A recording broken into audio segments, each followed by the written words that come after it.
Warning! The following episode of Orsini's Uncensored Mind contains explicit language and adult content.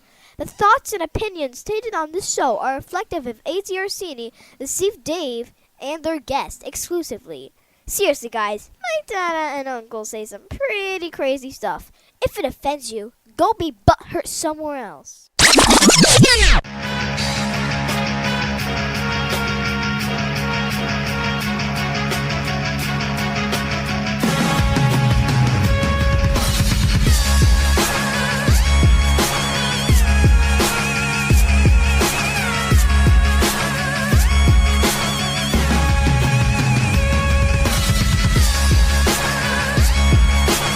Welcome to Orsini's Uncensored Minds, and now your host, AJ Orsini with Dave.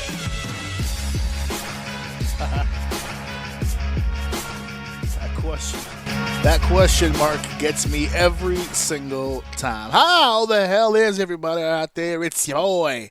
It is AJ Orsini here with another episode of Orsini's Uncensored Mind. I believe this is 309. I do have it in front of me, so I don't have to guess. Yes, it is 309. And this is the episode where I go, hey, don't let the question mark fool you. Are you with us? Question mark? Dave? We are here. We're here. We are here. We are here. I have to, once again, let the world know. Totally proud of you. You did what you had to do last week. You took care of family business last week, and you did the right thing. You did what you were supposed to do. To hell with these people. Yeah. Yep. Mm-hmm. It did what was absolutely fucking necessary. But you are back here today, and I know that you can't contain your excitement about that fact. But here's the thing. This episode today, very almost, I was literally a frog's hair away from just texting you, like, not with it. Because I am not with it. Slight temp, little bit. It's mostly been gastral, lethargic. I don't know what the hell's happening. I blame Windsor, Connecticut. I blame Connecticut 100%. Your boy was over at Tetsu Pro Wrestling this weekend doing his thing, and came back not feeling his usual jovial self. Don't get me wrong, the performance was on point, masterful even. Some might say I'm the greatest of all time.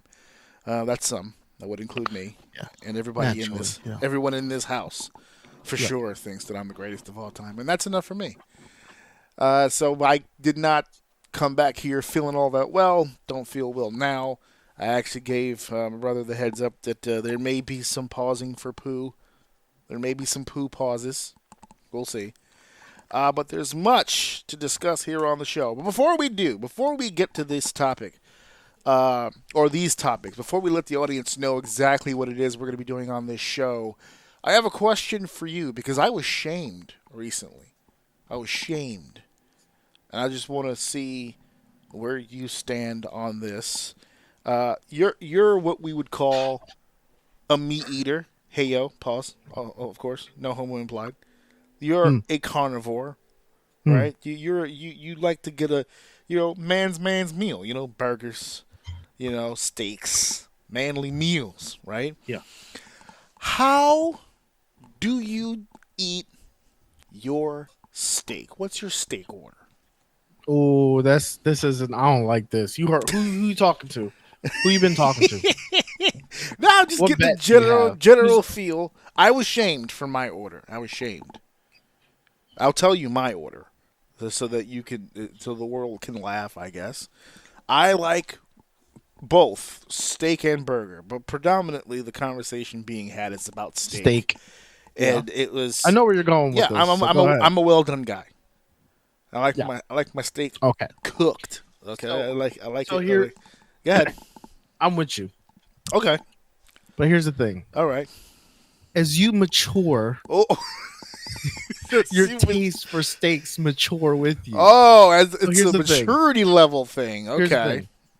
If I'm at an expensive restaurant, Ooh, right. I will do medium rare. Okay. So some pink is okay. Okay. All right. But if I'm at like a Texas Roadhouse, you better burn it. Dry that fucker that's out. where I'm at with it. Okay. Well, why does the restaurant matter in that? I'm curious. It's the preparation? It matters a lot because at a high-end restaurant, I've only been to a few. Like, usually it's my wife's birthday. We'll try to go somewhere nice. And that's where we'll get like, I'm not a big fan of pork belly because it has a lot of fat on it. But if you go to a high-end restaurant, they know how to cook that shit, and it literally just melts. So it's good if it's cooked the right way and it's the right quality meat. But if it's not a high-quality restaurant, I just play it safe, and I cook it the way I know I'm not going to throw up. Yeah. Okay. All right. Why I will not order steak 95% of the time. I'll look at the steak. I'm like, damn, dude, this sounds good. Like, I would like to try it, but I don't feel like getting the looks from anyone about the way that I would want to eat this steak. Why is that such a big thing? I don't get it. Because that's what I was getting. I was getting the looks and the shame. Yeah, I don't want them. I'll just eat the burger. Because when I say well done on they a burger, I don't get a look. Why? Because no one ever questions it when I say it for the burger. I don't even get a second look.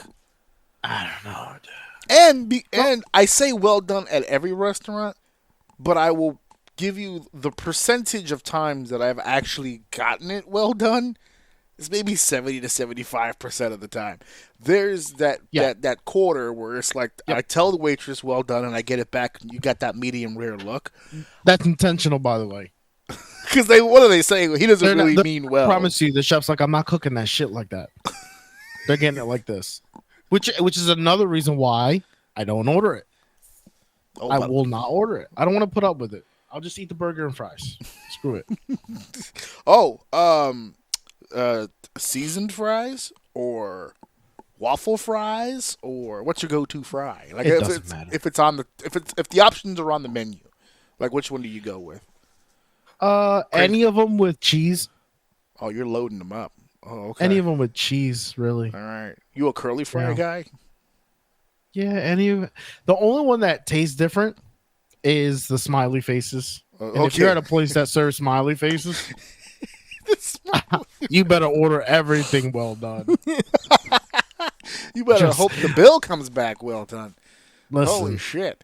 I'm still eating there, and I'm getting the smiley faces, but the only French fry, I don't want to sound crazy. Obviously, the seasoned fry, the way they're cooked, it's different. But for me, the only one that like where the potato tastes different is the smiley faces. If it's not, it's all the same. It doesn't matter. Just put some cheese on it.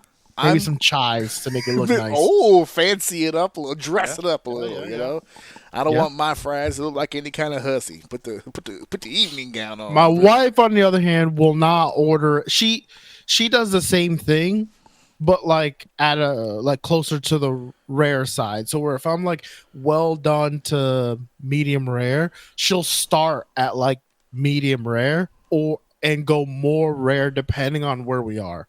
Ooh, okay. Yeah. All right, she doesn't like. She makes fun of me as well, which is another reason why I don't fucking order it. That's where the PTSD goes from. Yeah. Now I'm good. Oh shit! I have a different level of respect for it, and I understand that this makes a restaurant less fancy, but I don't give a fuck. I actually have more respect for a restaurant that has tots on the menu. Little tater tot action. I can get with that. Yeah, but they better just be like loaded tots. Like, don't offer me just tots. There's no reason for that to be on a restaurant menu. Well, I got there's a spot in Manhattan, and this is not a paid plug, but I love that place. It's a bar restaurant called Hair of the Dog in Manhattan. They've got the tots on there, and you could load them, but I've had them based with just their house. They have a house seasoning that goes with it. That's just nice. It's nice. Yeah. My issue with tots is like you're not home making those. So I know you're ripping them out of a bag. I know that for sure. Fry them so up. If you're gonna rip them out of a bag, that's cool. Don't offer them to me that way because I can just be home and throw them in the microwave. Just give me like some cheese. Like the menu should say loaded tots. It should never just say tots. No, you know what's funny? This menu only had loaded. I asked if I could have it without the cheese. All right, and that's fine. Yeah. If you want to be weird, you can be weird. But don't shame. offer that shit to me like that. No, I'm mad. Get a nice IPA with a fat fucking burger and some fucking tots, and man, I'm good to fucking go. Put the game on, leave me alone. Just give me my fucking space. Anyway, just wanted to share that out there for the world. Go ahead and discuss in the comments what it is you wanted to do with your steak. Also in the comments, explain to me why it's such a big, like it's like it's right up there with who you're voting for. You ever try? Yeah. You ever try getting these people? Please feel free to shame us in the manner of which we enjoy. Oh. It's fine. Oh, yeah, you can shame us. It's part of the fun. Yeah. Well, we're here because I was shamed already, so the ball's already been started. Bring it on. You know who started the Yeah, he said, what more could they do to me? You know who shamed me the worst whenever I order a well-done steak? It's usually the waitress. Usually. It's the look. Yeah, it's like they repeat it to you with a question mark. Well done? Yeah. Like, I've had someone be like, you sure? Like, you know what? You're right. No, give me the burger instead. No. I'm 10 toes I already down. know you're not going to give me my shit the way I like it. 10 toes down. I said what I said. And I look at the waitress and be like, if I cut into this bitch and it's not, you taking it back. So. It's funny that I love how the shame doesn't make me eat it the way that I don't want it. I'll just won't fucking eat it. You won't even order it, apparently. You're done with ordering just get it the burger. at that point. Just take the burger. Because you know what happens when I say burger and they say, how do you want that made? And I say, well done. You know what happens? They say, okay. And I get my shit well done. Oh, okay. And I'm not skeeved out. And you know what? You can't let these people influence you, man. Get that fucking steak, bro. Do it. I'm good. I'm good on the steak. Fight the power. Join me, brother, on this revolution of cooked meats. Well done, steak. Yeah, we're not gonna win. We are for sure guaranteed to die on that hill. I'm 10 toes down. You can say what you want in the comments. I'm here. See, this is the thing. Don't try to convince me. Just tell me your story. That's it. You're not gonna get me off of this. I'm 40. I've been eating well done steaks for 4 decades. I was gumming them when I was a child. You're not gonna. Oh yeah, no, we was getting steak bits, brother. I've been eating man meals since I was an infant. Oh, I'm so glad you said meals and not meat. You changed it. You had me on edge there for a second. I said, yo, he really about to. Okay, he going all the way with this. Fuck it, dude. Oh man. All right, let's talk about what we're gonna do on the show today. Come on, don't keep us waiting. What's going to happen on the show today? On the show today, we have much to discuss, including, but not limited to, discussing what the fuck happened with the Avengers schedule. What the shit? Everything got tossed around. Everything got moved around. I know Dave's excited about this turn of events. We'll break all that down. Also, hella excited. You should have seen my face light up when I finally went to Google, because I've been checking this Google for the Video Hall of Fame for the last several months. Just waiting for this class to be chosen. And it was finally chosen. We have our finalists. We know who's going in for 2025. Much to discuss on that end.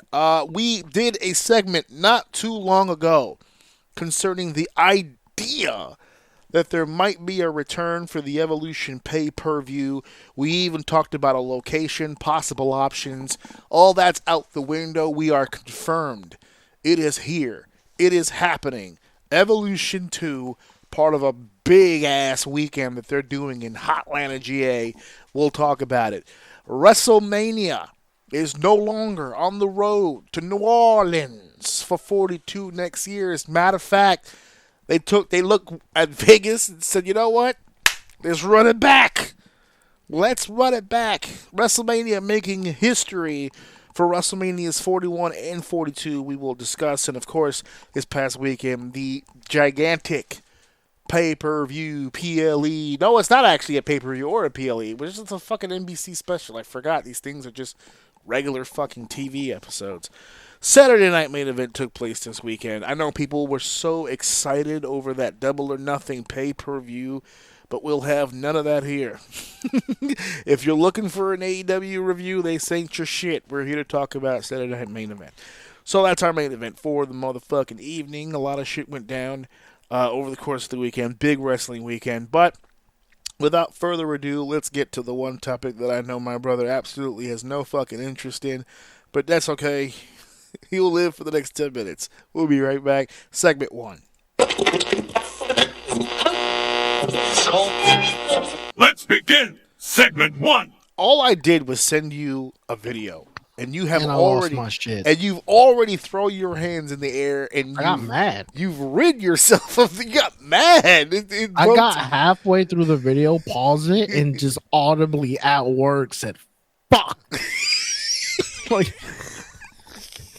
so someone the guy that works like over, he's probably the closest person to me. He's like, dude, you good?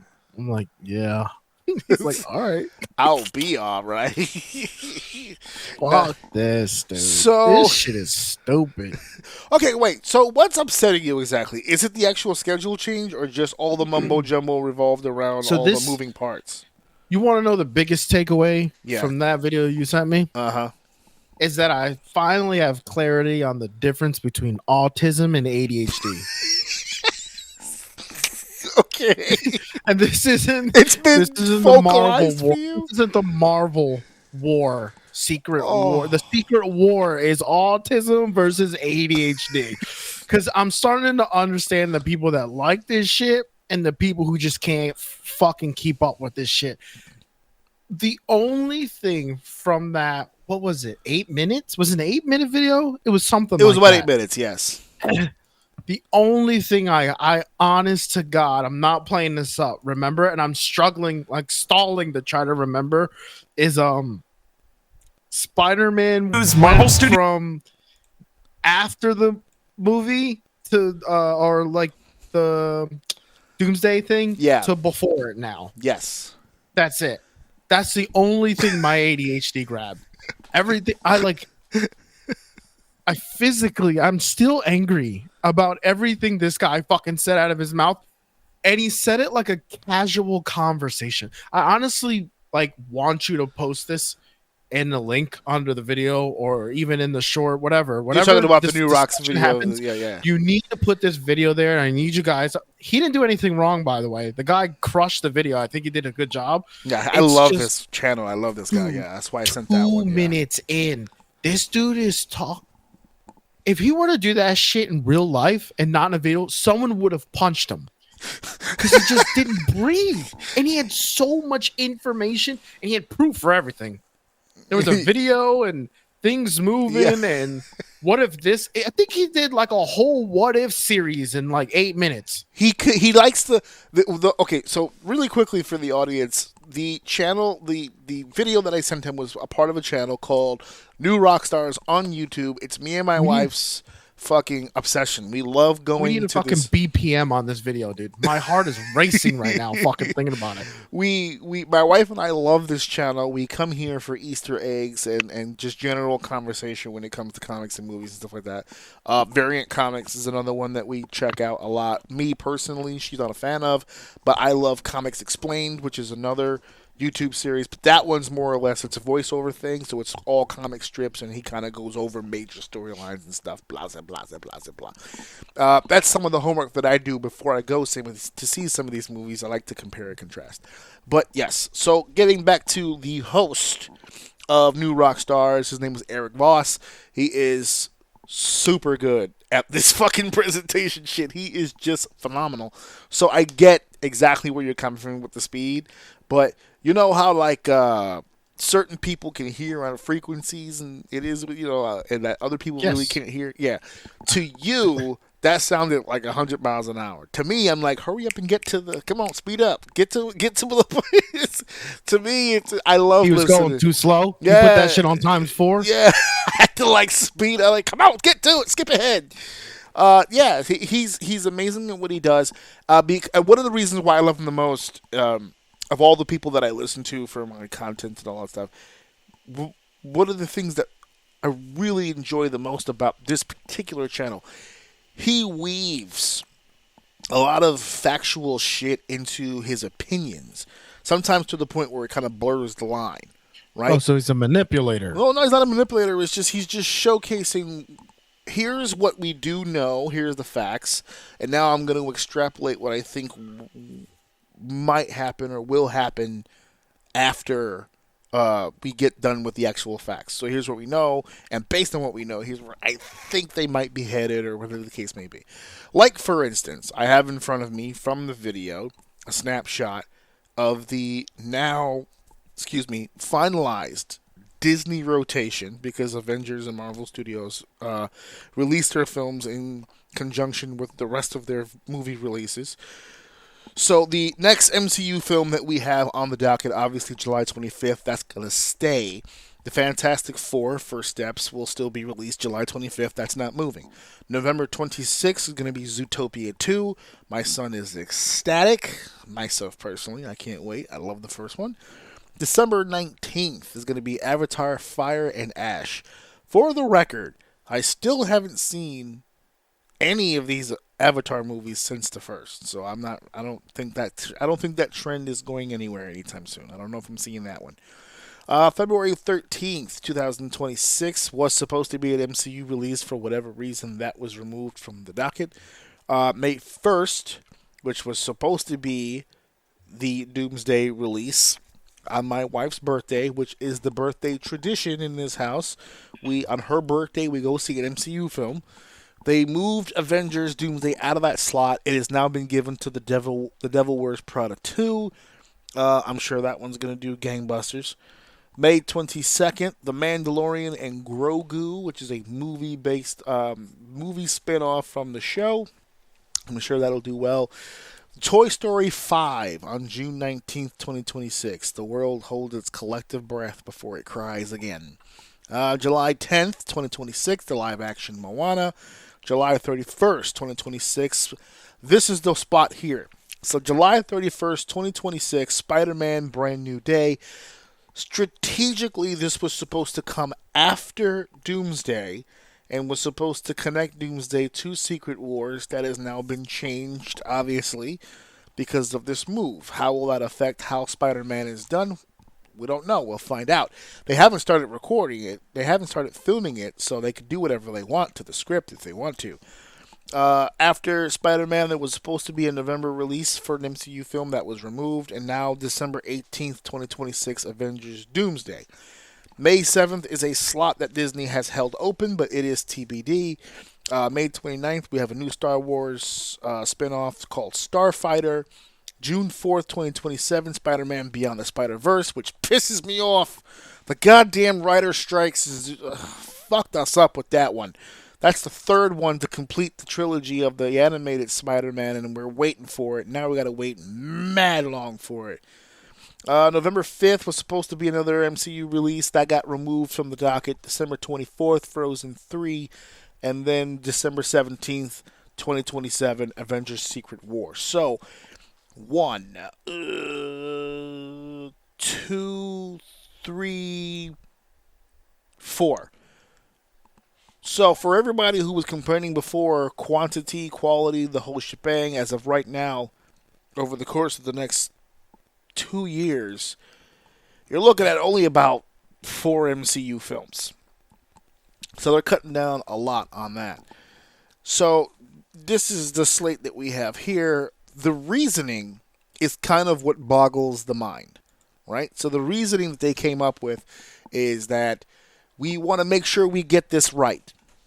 That's what they're saying. We want to make sure that we get this right. We want to make sure that the story is what it is. We give everybody the amount of time that we need to give them in the film, and we're not rushing through anything. We want to make this as big a movie as we possibly can.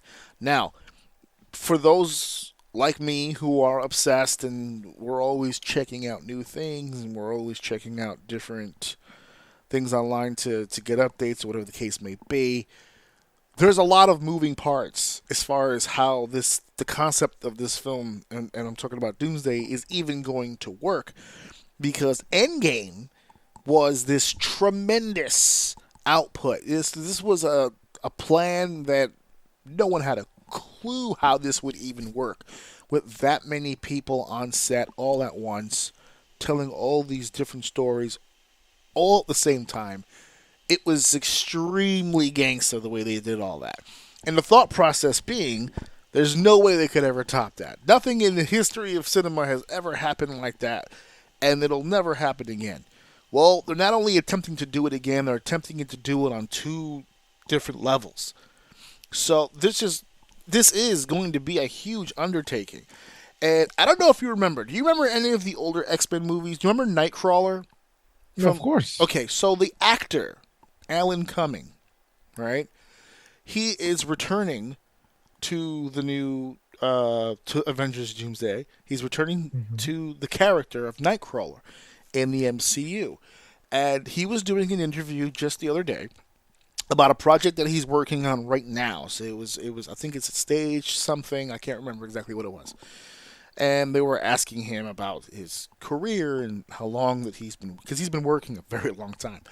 And they said, and now we're hearing that you're going back to Marvel, you're going to be working with Marvel again. And he was all smiles, and he just like, yeah, it's been a long time, and I haven't played this character in forever. And I didn't realize how old I was. It was like, what did he say, about 30 years or some shit like that since he's played the character? 20, 25, 30 years, something like that, since he's played Nightcrawler.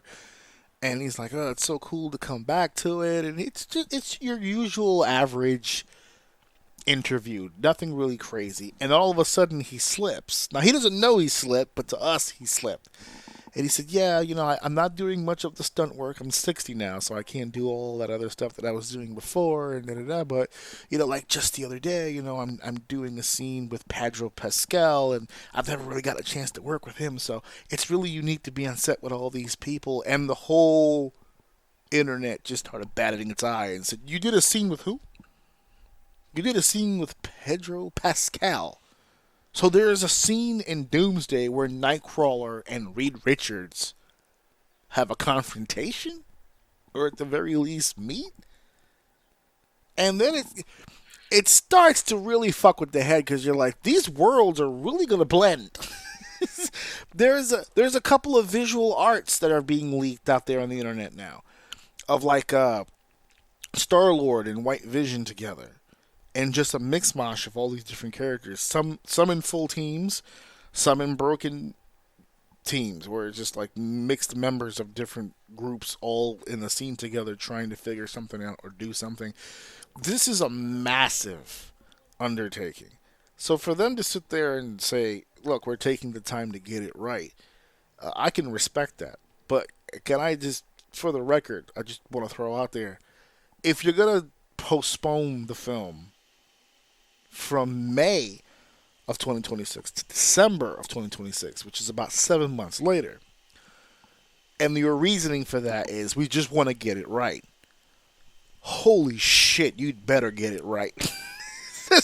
There's a lot of, to me, I agree or disagree, but I feel like postponing it kind of makes it more, there's more pressure now that this almost has to be fucking phenomenal. Like, it was already there, but now it's like, oh, we're gonna take 7 months and really perfect this, and really, like, how long is this movie gonna be?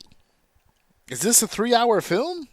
I was gonna say 3 hours. How long was Endgame? What was the runtime? Hold on 1 second, because Endgame was supposedly, like, I think their longest effort to date.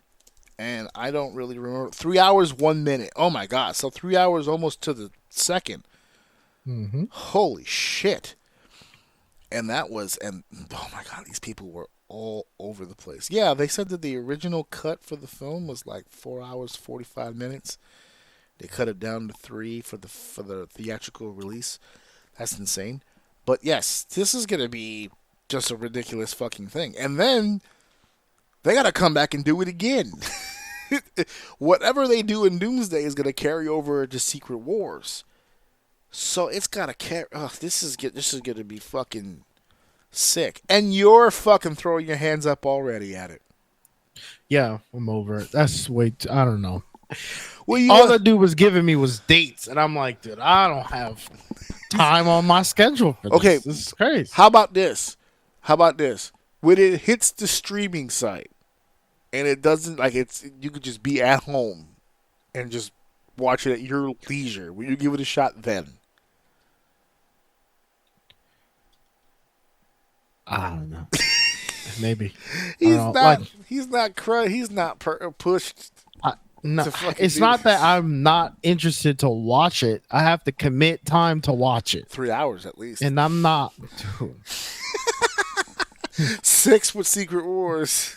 I haven't done anything for 3 hours straight Oh my god. in fucking years. I don't know. Fuck, that's like Oh my god. You don't even watch full pay-per-views in a row. this. This is the longest I think. This is the longest thing I do without being interrupted. Oh, the pod. Yeah. Oh, After yeah. this, anything I do is with an interruption. So you're just taking. Oh my god. I'm in the middle of talking to you, and I just found a Charleston shoe wrapper. Someone's been digging in my drawer. Ooh. I mean, they're her Charleston shoes, but I've been hanging them. I've been hiding them. I toss them at her like treats. They're the little bite-sized ones, you know. When she's been a good girl, I just toss her a Charleston shoe. You've been good today. Here you go. You did a good job. So someone found the stash. I'm gonna have to start moving that around. Someone's been in my underwear drawer. It's a good thing I don't keep my mistress's shit in there. Whew. Thank God for lock boxes. All right. So yeah, I think it's too far out for you. I think that's what the issue is. It's too far out for you. It's like you said. It's dates. It's there's a lot happening Commitments, here. dude, Yeah. They're just like Dude, there was a time back in the day where I would lie about all those commitments. Today, nah, dude. You gotta catch me at the right time, right moment. Dude, let's watch it right now. All right, fucking put it on, dude. Let's go. Other than that, nah, dude, it ain't happening. It's not fucking It happening. is what it is. So yeah, that's pretty much the gist of the whole conversation when it comes to the ideology that they just decided that they were gonna just do a pushback on the whole deal, and a lot of fans do believe that this is one of those, like an Avenger film is one of those untouchables. It doesn't really matter if it was going to be May or December. It's going to do money anyway. Personally, while it is a birthday tradition here that we take her on her birthday, I kind of dig that it's going to be over the Christmas break for me. Because that means, like, I don't have to wait, till, like, 8 in the evening and try to fight to get a ticket. I could do a matinee and still catch the movie opening weekend, or the week of. So I'm pretty stoked about that. Plus, the Alpine over here, the movie theater over here, has got some dope ass popcorn over here. I don't know what it is. They putting something in that shit. They sprinkling crack in there or something. That shit's. I asked them one time, "Do you put adobo in this? Like, what is this? What is this? What It might be you in New York. They might do that shit. Yeah. You know what fucks me up? Over here in New York, there's a few spots, I'm not going to lie, here in Brooklyn, that if I go to it, I know there's adobo on it. But you know what kills me? There's a McDonald's by where the girls live, where I'm pretty sure they're putting adobo and mustard on that bitch. And I'm rock hard every fucking time. I'm like, oh, Fair enough. you know how to get me. All right, so you guys up there, check it out. I'll keep you updated on if anything new happens or whatever. But we are off to our next segment.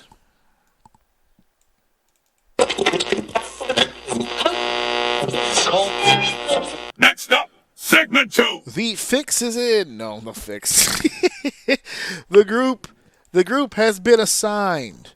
The Video Game Hall of Fame has rendered their decision, my good man. They have rendered it. It's been done. It's in.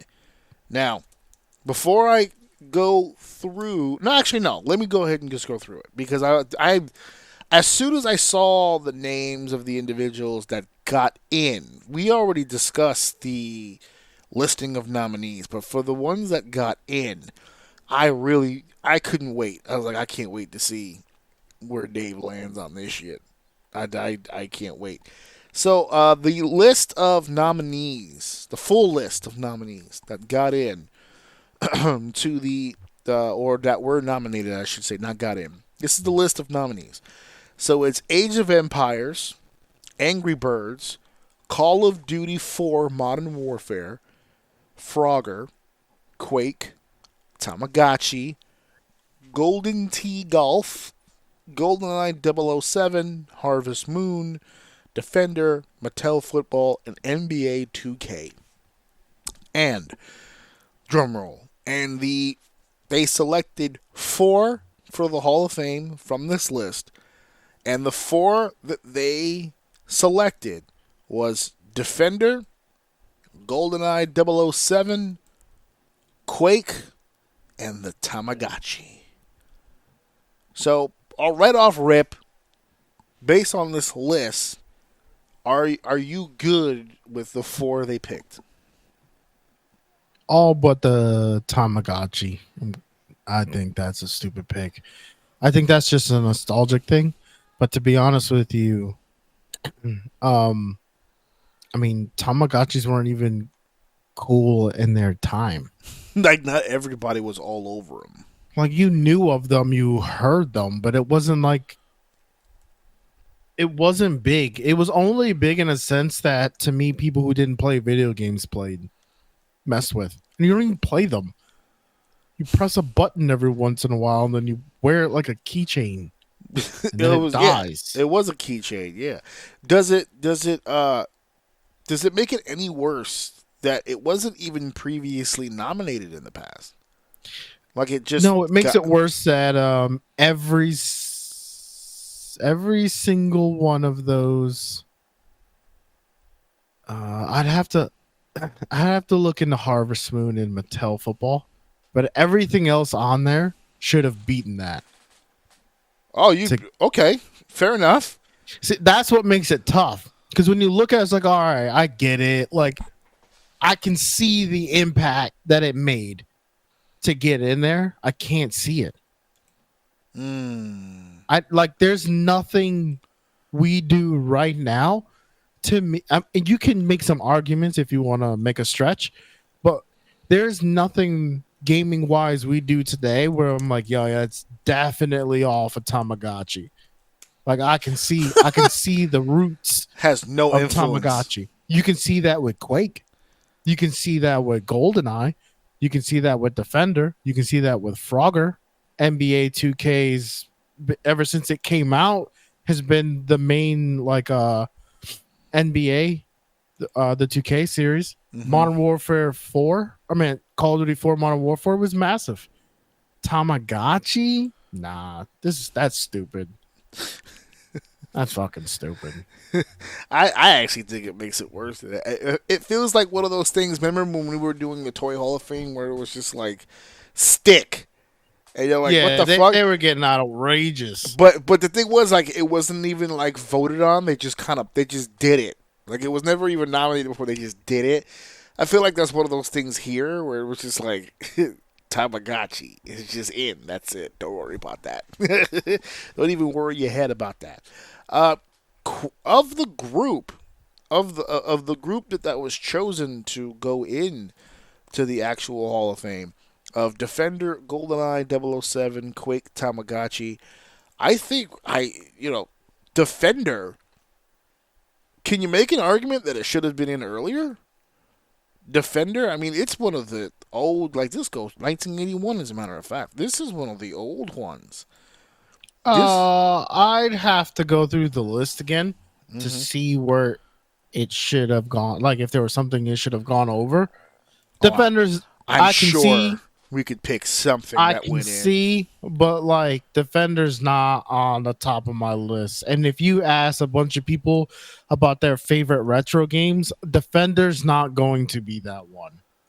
Like it's gonna be so rare that someone's like, Defender. Oh, dude, that game was like, we get it, we know what it did, but Do you put? no, that's no one's top list. Would you put Defenders and Space Invaders near each other?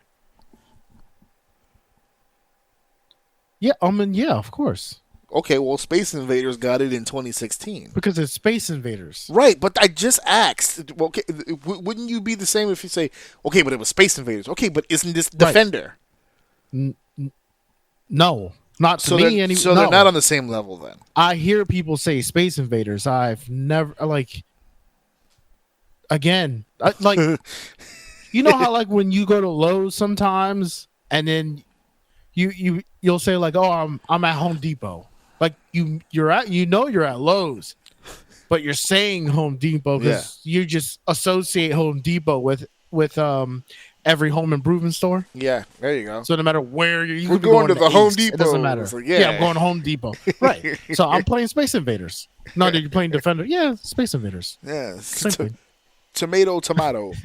Would People you? are gonna be like, that's not the same thing at all. Yeah, I know, I get it. My point is, fucking point is, no one gives a shit.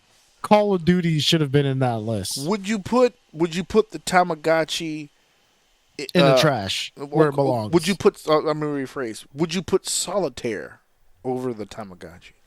Yes, Oh, okay. 100%. Now you mentioned Call of Duty, right? So Call of Duty 4 on the list did not get voted in. They were also on the list. I'm looking back now on 2023. They also did not get in. That 2023 class was Barbie Fashion Designer Computer Space, which was the original game, The Last of Us, and Wii Sports. Wii Sports, I don't know. I'm looking at that one as maybe a possibility. Possibility of what? Of being replaced by Call of Duty. Does it... Why?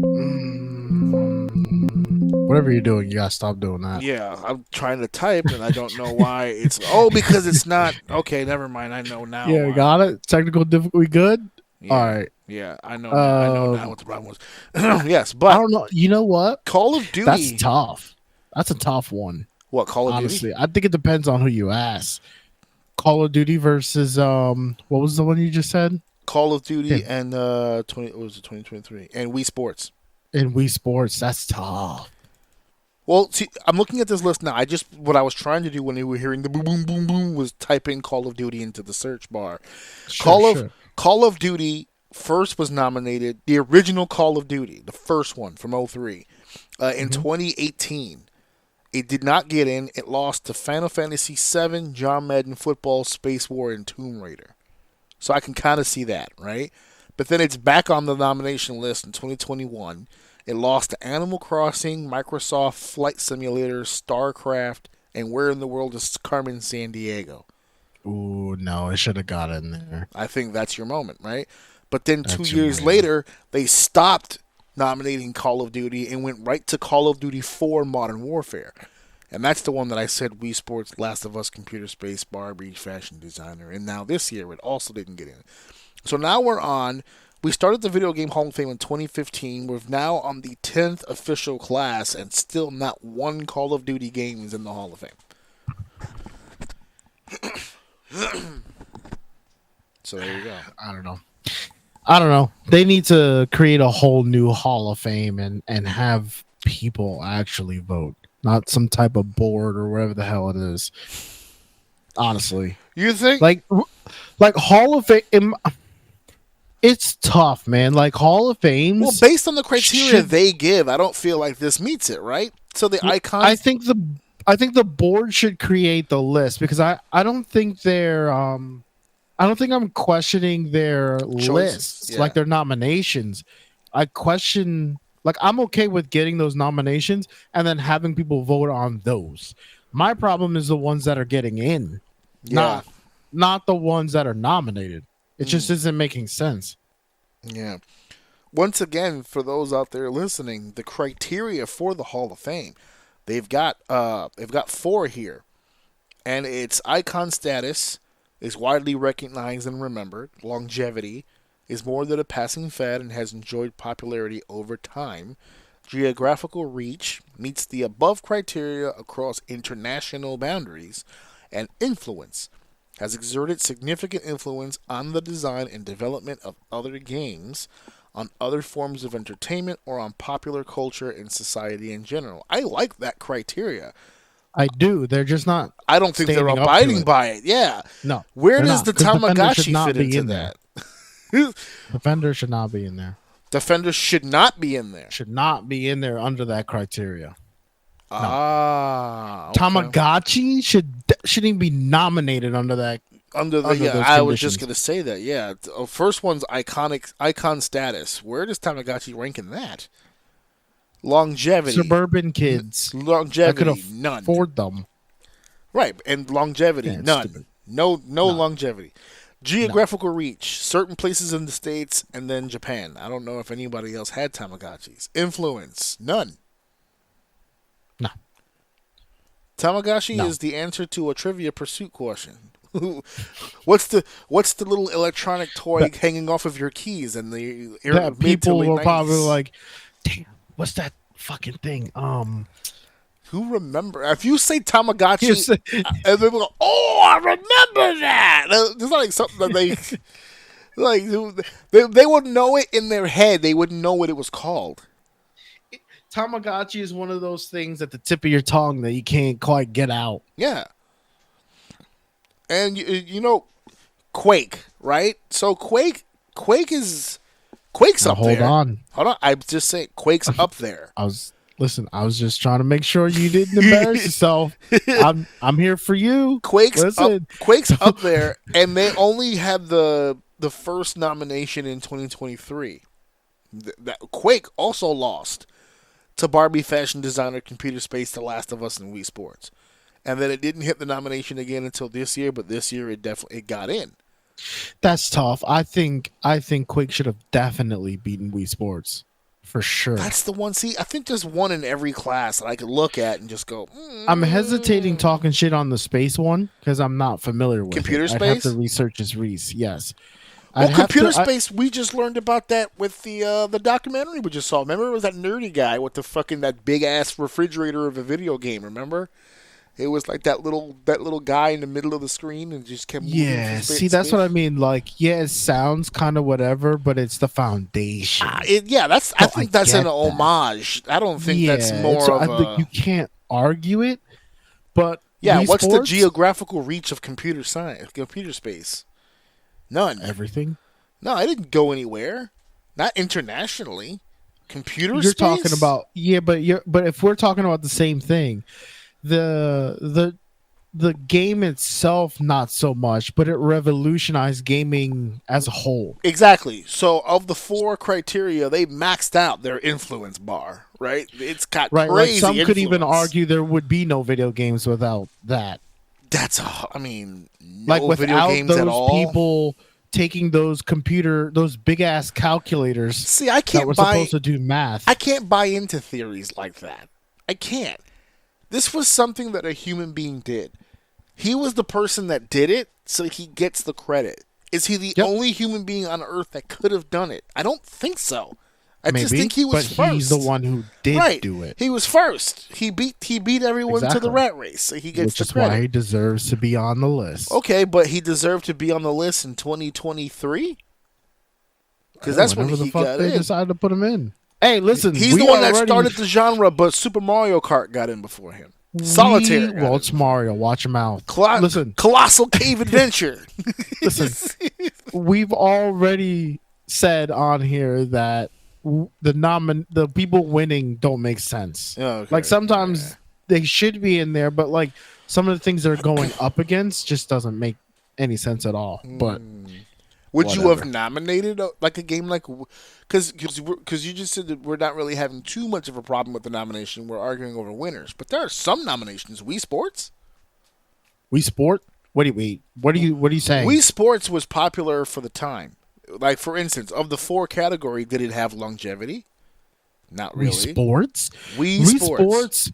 Wii Sports is one of the major reasons why the Wii did so well. How long did the And Wii it's because exist? because it came with the system. Yeah. There was a whole thing. Like, what's his name? Is it Reggie? Reggie, Reggie. Nintendo guy. I'm pretty sure it's Reggie. He who's like Reggie? fought to make that game like come with the system, and it's one of the big reasons why it sold so well. The Wii as a console. Yes. I'm telling you, it belongs in there for sure. 100%. Over Now, who it beat? Over Quake? Over Quake? I don't think so. Over GoldenEye? Over Call of Duty 4? Over GoldenEye? Over FIFA Yes. Soccer? FIFA Soccer?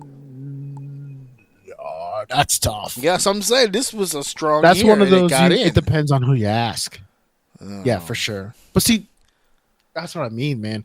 That's why you need the people. You need the people to vote this shit, man. Not these people sitting. I don't even know where the hell they're sitting. But that's what where I'm they're saying, coming too. up with Like, this shit. what people? Because, like, for instance, if you did this vote solely in the U.S., FIFA never gets in, right? But if you do, like, a worldwide thing, FIFA gets in. I think you do a worldwide thing. Oh, well.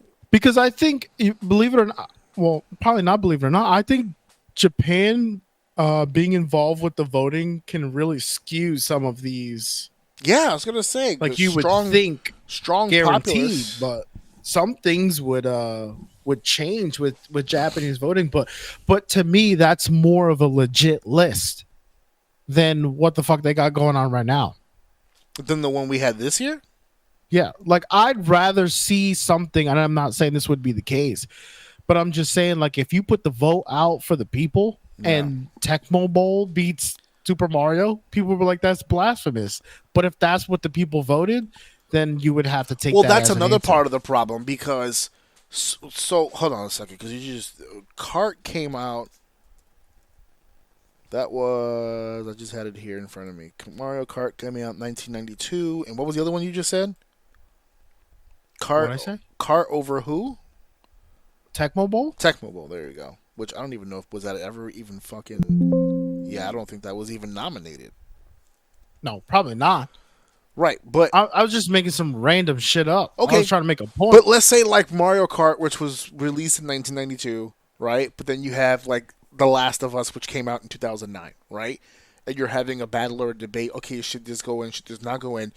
People of our age who grew up with Mario Kart, the original one, they'd be like, oh man, it's like right up there. But if you grew up with Last of Us in 2009, like that's your childhood, you don't look at the original Mario Kart in the same way that we do. So they're not going to vote for that.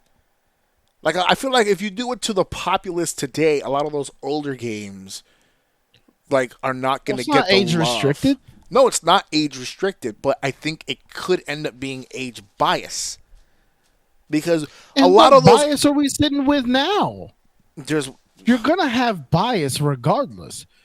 I think the greatest of all evils is putting it out, and the people that take the time to vote, their vote deserves to be taken seriously because they're gamers enough to take the time to vote. And that's the next Now, problem. Is everyone voting if a gamer? boomers decided they don't want to vote, and certain things that in our eyes should be up there Boomers. aren't, then that's on us.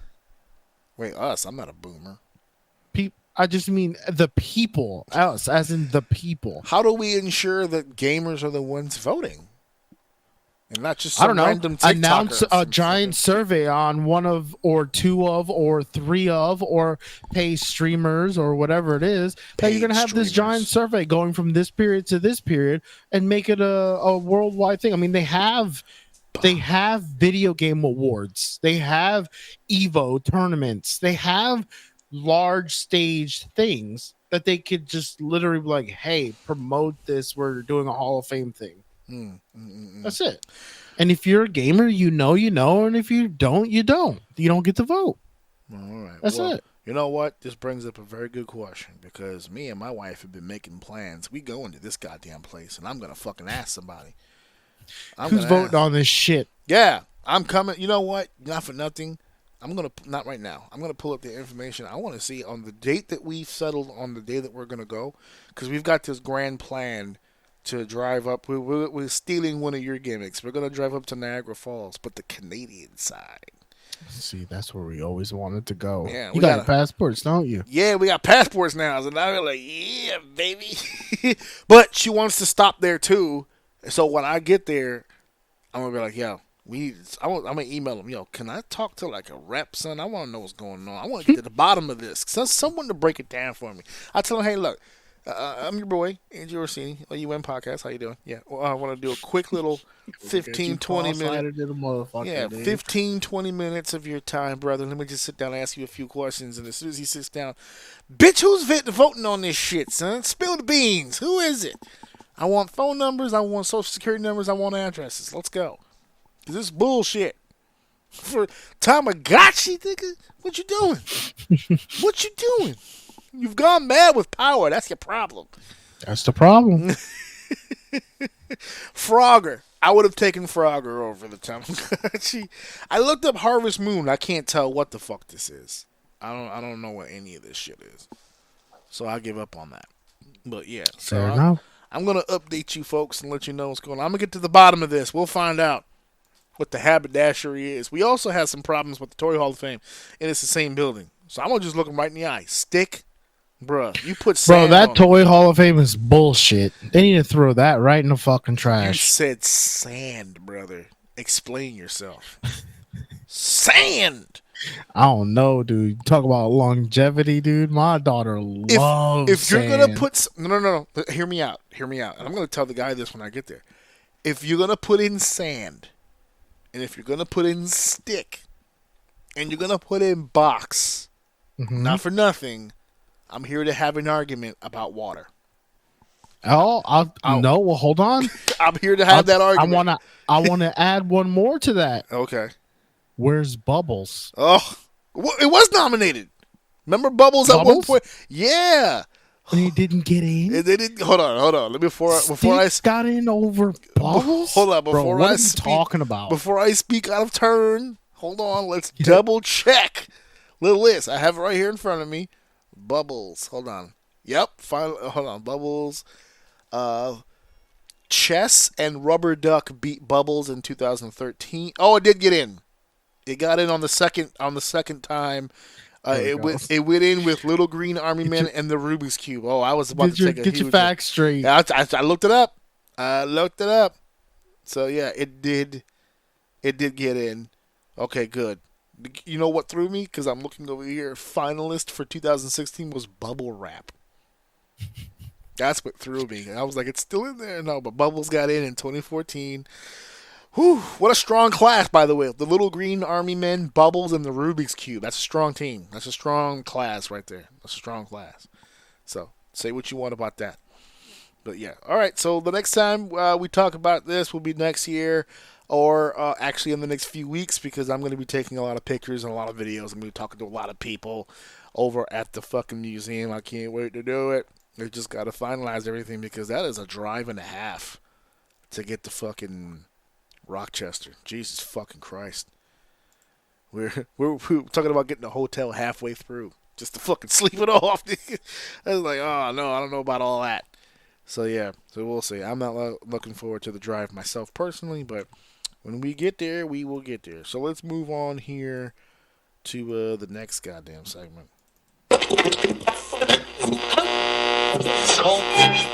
It's time for segment 3. The girls are back in town.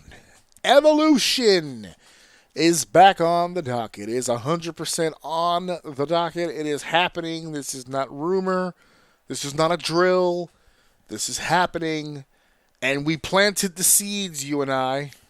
We planted the seeds. I said on this show that if the rumors were true, it's the only way that I will accept that triple threat match. To be robbed of Rhea Ripley versus Bianca Belair.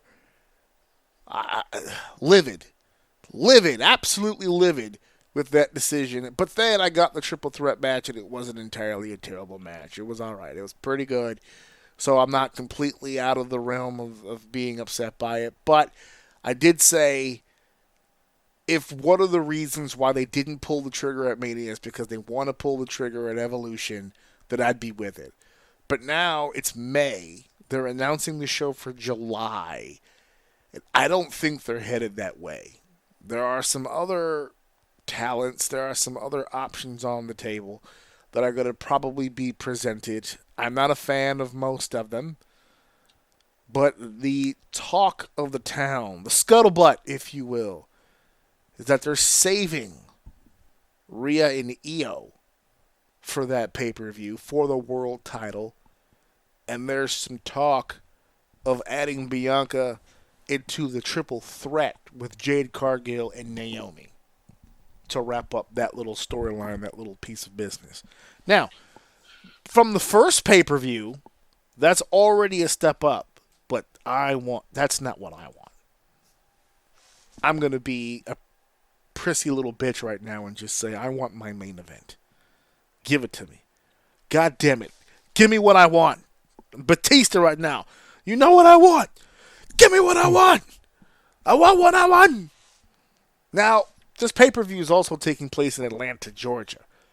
So I don't give a shit who's on the fucking card. All I know is that Bianca Belair needs to be in the main event. Or there's going to be a fucking uprising in this goddamn place. You understand? Nah, why are you saying that? You know why. From a company that has gone out of their way to disrespect that woman, why do you think weren't they there recently and they hosted it? And they hosted, yeah. They went to, yeah. So what fucking makes you think that she's gonna main event? She wasn't even on the card. Yeah, that's because they put all the dudes on the card. This is an all women's card. Who the fuck else are you gonna put in the main event other than Bianca Belair? You're not putting Io and Rhea in the main event, are you? All right. Listen, I understand that you're arguing from a place of logic, but I don't know if you heard what I said. This company is making it their personal goal to disrespect this person. So no, she is not going to be the main event. You want to make a bet? What kind of bet you want to make? Oh, man. You just said the three-way with Naomi and Jade Cargill. As a possibility. Nothing's been confirmed. Yeah, main event over Rhea Ripley? No. Well, see, in that situation, I kind of would buy it because it wouldn't necessarily be going over Rhea so much as it is Rhea being in the ring with Io. That's the big issue. What's the issue there? Well, first and foremost, so far with this title reign, have you come around on Io? No. Okay. She's terrible on the mic, and she's absolute. If we have sliders on Io, she is maxed out on everything except for a microphone, and that is a problem. And the new taunt now. You seen the new taunt getting around with the hole with the fingers, with the double fist. Yeah. I love it. It's good. I like the pointing to herself. It's the new RVD. Yeah, that's not a bad comparison. Yeah. But this is my problem with Io. She is phenomenal. She's head and shoulders above everybody. I would even say, I'd even give her an edge over Rhea. Ooh, because I think she goes different. In not the ring? Better.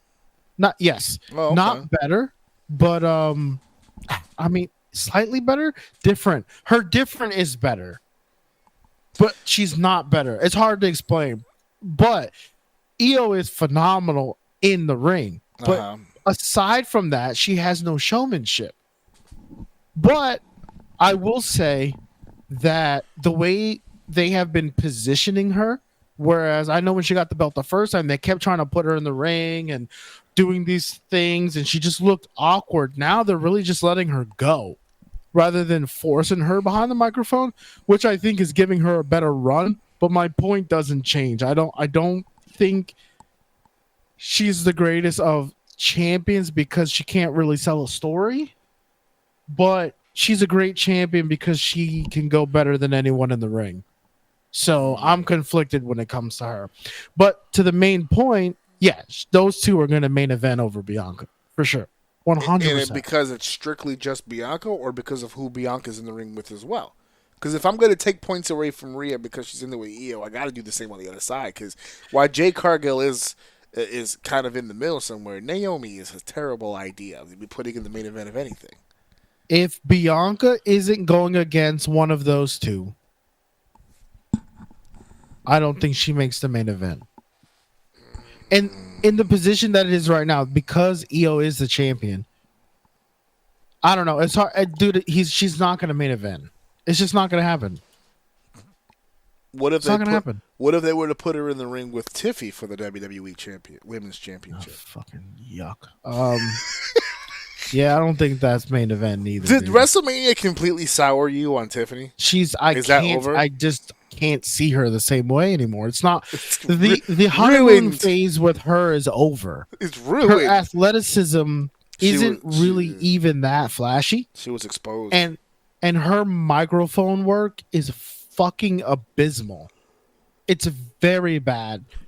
Like, all she does is high pitched noises. She says the same shit. She's not really that witty. I think she gets outspoken quite often, and it's just kind of cringe to watch her. She can move in the ring, but she's no Io. So her work in the ring is not making up for her microphone work. Ooh. Oh no. This is spelling trouble for us for this pay-per-view. If you're not on board with the... You're actually a little... To me, you sound a little higher on Io than you were before. A little bit. Oh, You're absolutely. You're not completely I don't sold know if yet. But Yeah, I didn't make that. I don't know if I made that point specifically. you clear, didn't is say I it out think she's loud, having but yeah. she's having a better run. Yeah, because, I could but agree it's with that, because they're being smarter with her. Also, which is does good. I kind of think it helps. Is it me? I was just making this comment the other day because Io was on Sheamus's YouTube channel, the exercise thing that he does, where he brings superstars in. They do like their favorite exercises, whatever the case may be. It's like a fitness channel that he has, and Io was on there with was it Dakota Kai? I can't remember what it was.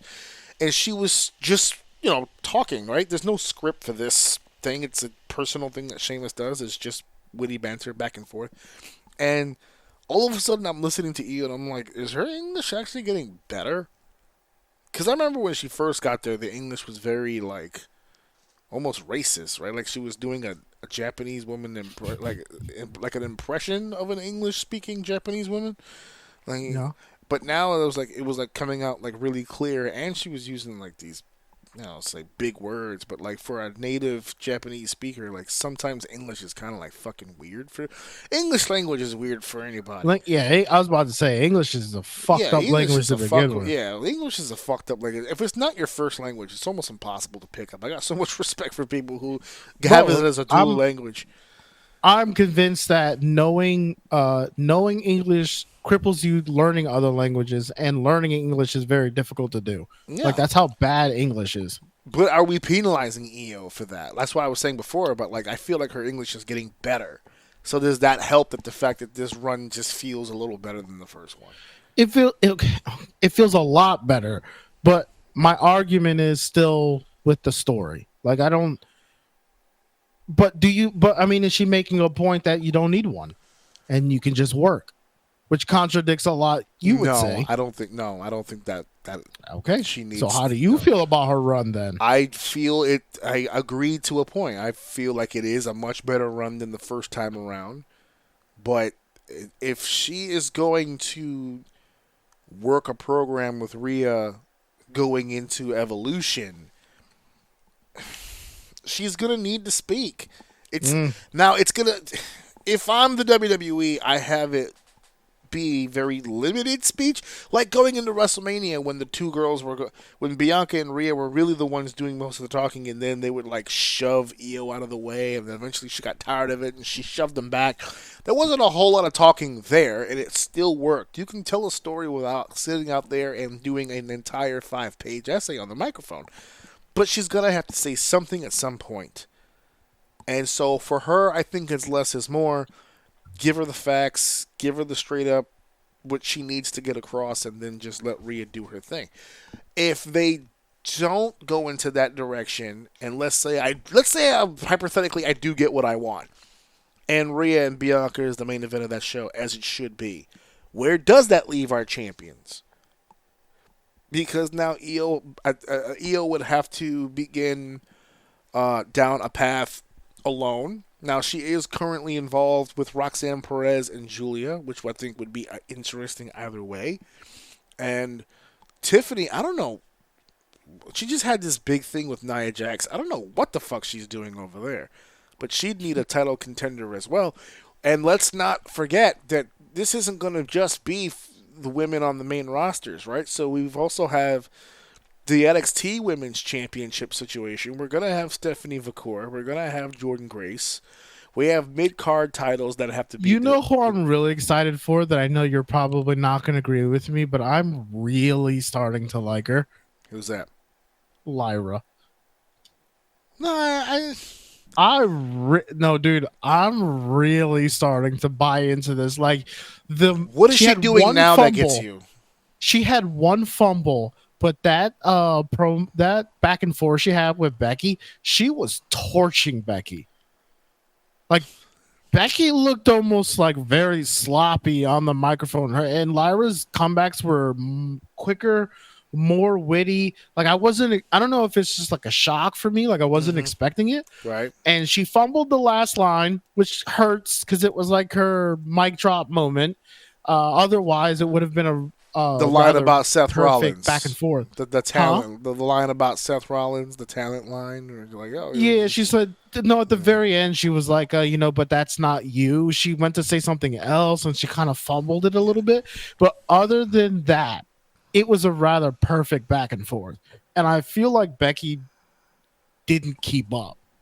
I don't know. I'm really starting to like buy into Lyra. I like where she is right now. Yeah, that's fine. You can.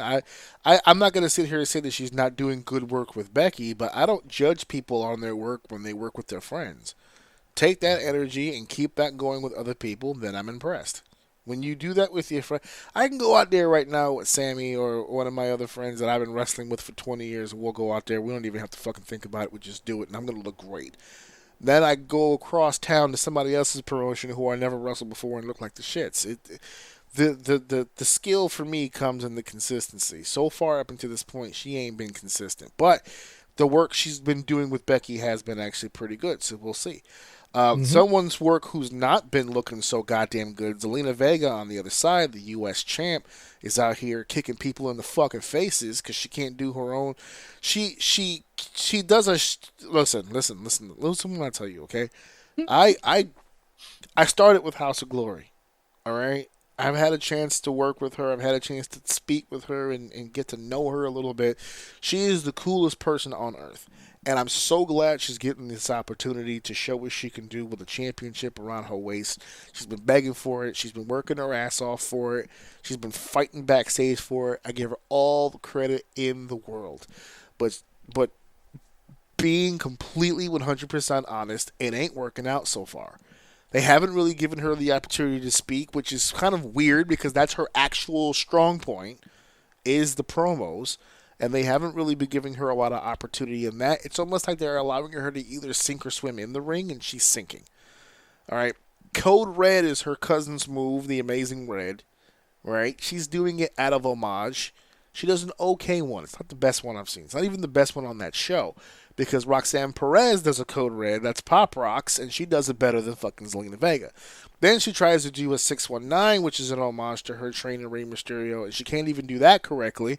And instead, to cover her own ass, she stiffs fucking Chelsea and busts her fucking nose open on fucking television. This ain't going smooth.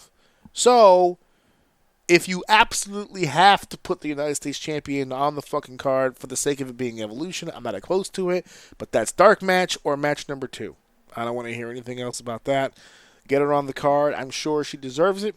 But this ain't going too well for her. Stephanie Vacour is doing great. Julia's doing great. They got a whole litany of NXT girls down there. By the way, the first Evolution I went to had a Battle Royal. I assume this one will as well. There's going to be a bunch of NXT ladies that are going to be on this program for our Battle Royal. I'm sure they'll announce just to get them on the card. And they have a litany of opportunities here. Don't forget we have women's tag team champions in Liv Morgan and Raquel. Although we're sowing seeds of dissension there this past Monday, or yesterday I should say. We're recording this on Tuesday. So I don't know what's going to end up happening with that. Bayley and Becky have unfinished business. So they have a lot of storylines they could come into this pay-per-view with that I think automatically makes it a better show than the first one, and I actually enjoyed the first one. It's actually kind of ironic. If Rhea Ripley was the main event this one, it would be full circle because Rhea Ripley was the dark match in the first one. She wasn't even on the pay-per-view. She was the dark match against Dakota Kai. I was there. It was Rhea Ripley and Dakota Kai one-on-one to start the event as a dark match, and then they started the actual pay-per-view. So to go from the dark match to the main event, that's growth right there. Well, for what it's worth, I think this is a great opportunity. They have a lot of fucking talent. So let's see what they decide to do. Yep, they have the opportunity to showcase the ladies. So, of all the people we keep talking, hey, give the ladies a shot. They're going to get it at Evolution 2. Let's go now and talk about this really weird and bizarre fucking circumstance that's taking place over in the sandy areas of Las Vegas.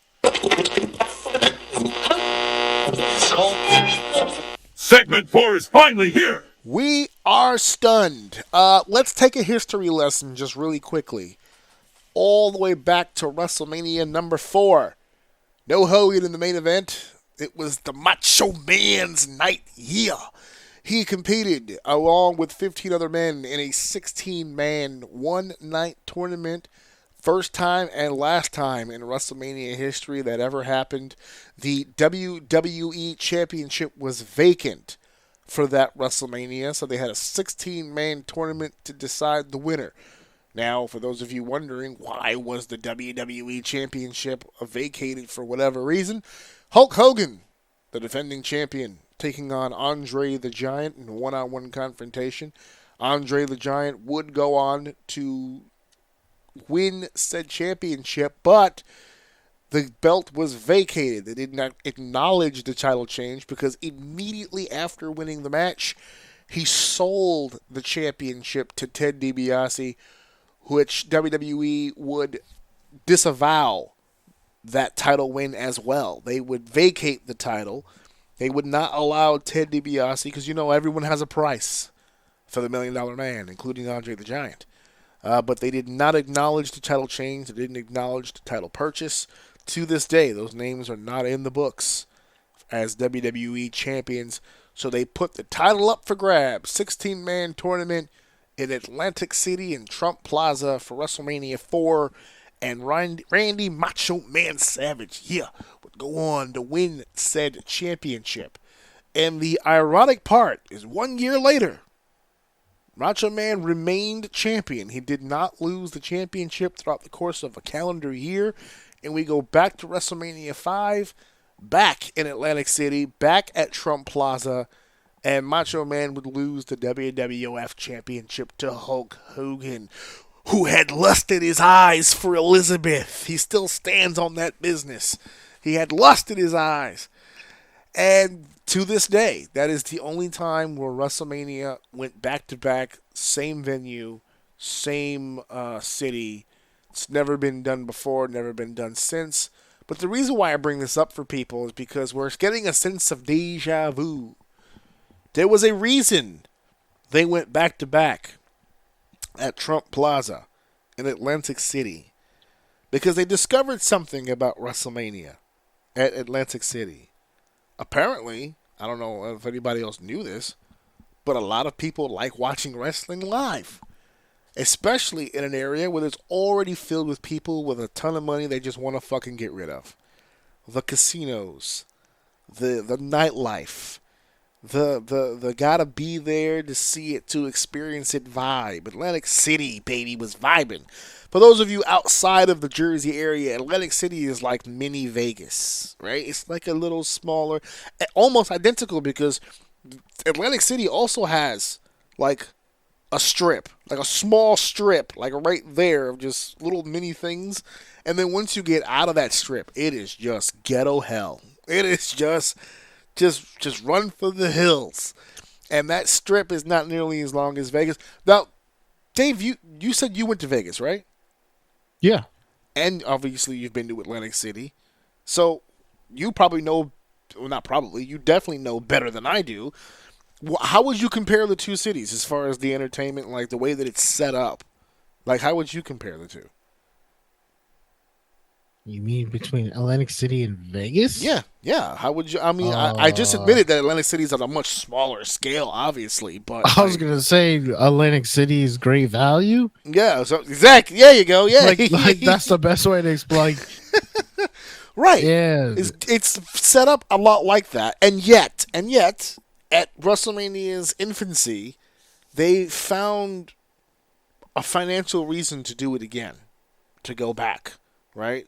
There was some tax breaks, I'm sure. It was, they probably got the building on the cheap because it's Trump and it's McMahon relationship. They found a way to make that work 2 years in a row. And I don't think they felt they could have done it a third year. If they felt like they could have done it a third year, hell, we might have had 6 there instead of in Toronto. But we fast forward now all these years, and we seem to be in that same exact situation. So this past WrestleMania 41, it was in Las Vegas, and all you heard leading up to WrestleMania is how expensive these tickets were, how outrageous the tickets prices are for WrestleMania. It's so out of this world. Like, they're pricing us out. We can't go to the show. That building's gonna be empty. What are they thinking? And then we get to the fucking pay-per-view. We get to the PLE. We go to whatever the fuck. And every seat is fucking full. Everyone's fucking there. And that's just the night of the shows themselves. Night 1 and night 2. There's the Hall of Fame. There's SmackDown. There's Raw. There's the WWE World, where there's no actual wrestling. It's just you get to walk around and look at shit. They make it a whole 4-day weekend. They're their own economic surplus for whatever community they go into. And they made a shit ton of money in Vegas. So much, in fact. TKO said, "Woo! Like, I know you guys like New Orleans, but god damn, that was a lot of fucking money. That's a lot of fucking money." And it looks like 42 is again. The speculation is that they're going back to Las Vegas. They haven't made an official statement just yet on it going back to Vegas, but is this something that we should be concerned about moving forward? Because we're hearing words like forever home. We're hearing words like regular basis. Like resident? Yeah, like almost like having it there every year now moving forward. And I don't know if I'm a fan of that. That might be going too far. Pull Well, back. probably not bit. for Mania, but they'll probably bring stuff there every year, right? No, they said Mania. Because the specifics that the people from Las Vegas were saying is that they've invested as an entity, right? The gambling rights and whatever the fuck that place is called. They've invested so much into that area with the arenas and the stadiums and the facilities. They're trying to get everything there. They want to get a Super Bowl there. They want to get anything that's a major event that can happen on U.S. soil. They want it there. All right? That's going to be the entertainment capital of the fucking world. Like, everything that's big and makes tons of money will come through fucking Vegas. And they're trying to get WrestleMania to be a part of that. I might be wrong. I don't know the figures. I don't know the numbers, but I feel like that's a financial mistake. They can't, unless they're making a crazy profit because they're not spending a shit ton of money to do these fucking events at that venue. I can't imagine why they would do that. They've been making money hand over fist just with the idea of the lottery. Like, cities bidding for them to have a WrestleMania in their town or in their city or even in their country. We're still waiting. London is still waiting for a goddamn WrestleMania to happen. I know that people won't like to hear it, but Saudi Arabia has been pushing for fucking having a WrestleMania over there. There's countries now trying to put surplus and money together to try to see if they can get a WrestleMania there. I don't know if I'd put all my eggs into the Vegas basket. That's odd to me. I don't know. I know I brought up a situation where it happened once before, like 40 years ago, but shit. I don't want to.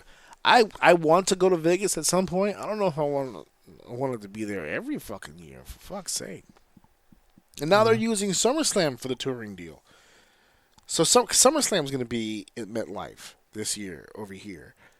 And this is how I know people are full of shit. Because they'll go online and the tickets for SummerSlam are outrageous. $10,000, $8,000. I'm like, bro, my tickets were $258, bro. Like, where are you sitting? I'm not even in the 300s. I'm not even in the upper level. I'm mid-bowl, which is the only place you'll ever see AJ Orsini at a WrestleMania. He don't do nosebleeds. The highest that AJ Orsini goes is the 200s. That's the highest. I'm pissed I'm in row 10, to be honest with you. But I'm in that mid-bowl. When I come into a stadium to watch WrestleMania, I don't take that every level has an escalator. I don't take that last escalator. That's a no-go for me. That's for the poors. They go up there. I sit in the 200 level, and I paid $258 a ticket. I don't know what, and it's not. I don't think it's a resale because I got it early, but I'm not feeling the pinch like everybody else. So New Orleans has already had 30. They've had two. They've had two already. So I'm not shedding a tear for fucking New Orleans. You know, Philly just got their second one. It took them forever, 15-40. So go figure that. Technically, MetLife has had two. Raymond James, Tampa got two. Chicago's had a couple, to be honest with you. No, they only had two. Oh, I should do the homework on this. Not right now, but I'm curious how many cities have had the opportunity. I know Minnesota's still pissed. They haven't got one. I feel like they put a dome in Minnesota specifically for WrestleMania at this point. Fuck the Vikings. Who the fuck goes to Viking games? I don't know if they are considering some type of residency with WrestleMania. It must have made a lot of money, and to say that for your biggest stage you don't have to travel to certain places anymore. You just have to go to one. That's in Vegas. I don't know, man. That's a tough decision to make. They made but you're saying financially that would have to. But you're saying that they made a shit ton of money enough to say fuck every other city. That's bold. What I'm saying is, if they're considering it, then that is what had to happen. Right? Yeah. Yes. That's bold. So that's a lot of fucking money. It's a lot of fucking money. Yeah. and not even just that, you got to think of like the consistency. So if they're like, hey, we're willing to offer you this, maybe it's flexible based on like what you bring, shit like that. Yeah, dude, it's gotta be a lot of money. Oh man, it's funny because I got Vegas money, but I don't want to go to Vegas every time I want to see fucking Mania. I've gotten in the habit of catching it while it was close. Yeah, but wouldn't it be nice to be like, I know it's not like you wherever you wouldn't want to go, I know it's in Vegas. Well, I mean, I think more people would be willing to go every year if it was in the same spot every year. Well, because you could plan way ahead. Oh, yeah. Way ahead, yeah. Well, good luck, because if you think prices are expensive now, just wait till they announce a residency with WrestleMania. The pricing for those for that area outside of WrestleMania is going to become more expensive. Is there an off season to go to Las Vegas? Like, is there ever a time where Las Vegas is like, yeah, maybe this is kind of a dead period? Maybe this will really help you on the flight and the hotel. Come around this time. Nothing really happens in Vegas. Went in a cold, like right when it was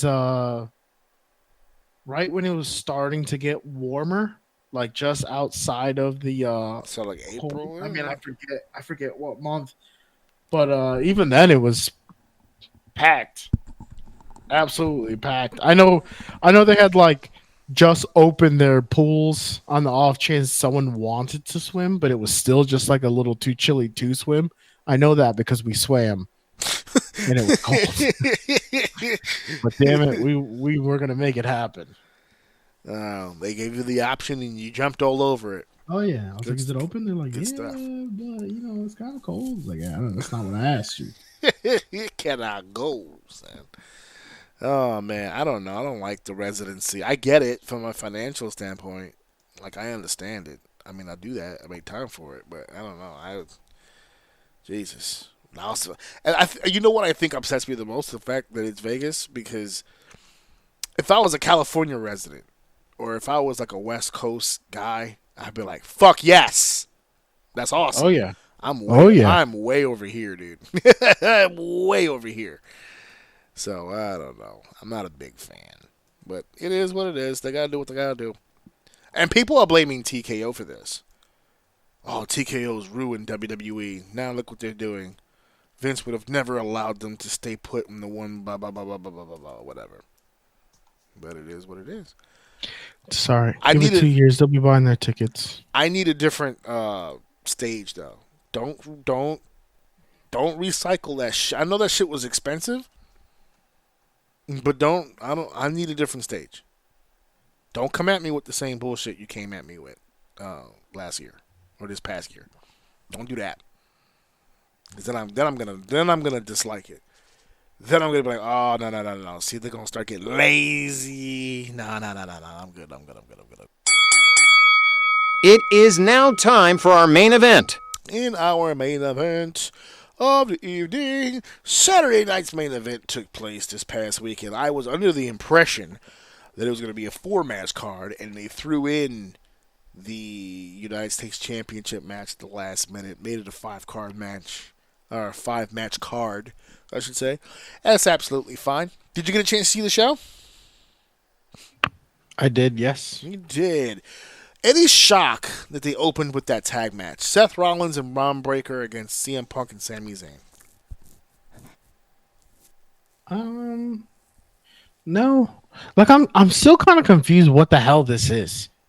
Is this like a new like semi pay-per-view, or is it just like another Monday on Saturday?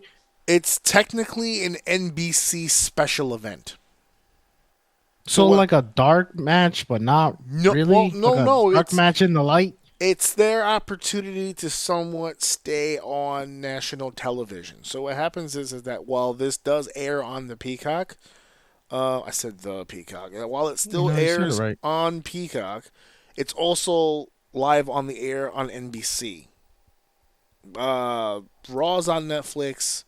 SmackDown's on USA, so they no longer have an attachment to regular national television. This is their way to kind of still keep that, and that's an agreement they've made through Peacock. Peacock is owned by NBC, so as a special event, they say, hey, every now and then, can you just throw us a bone, give us a small little show or something that we can throw on the television while you guys rock out with your Peacocks out.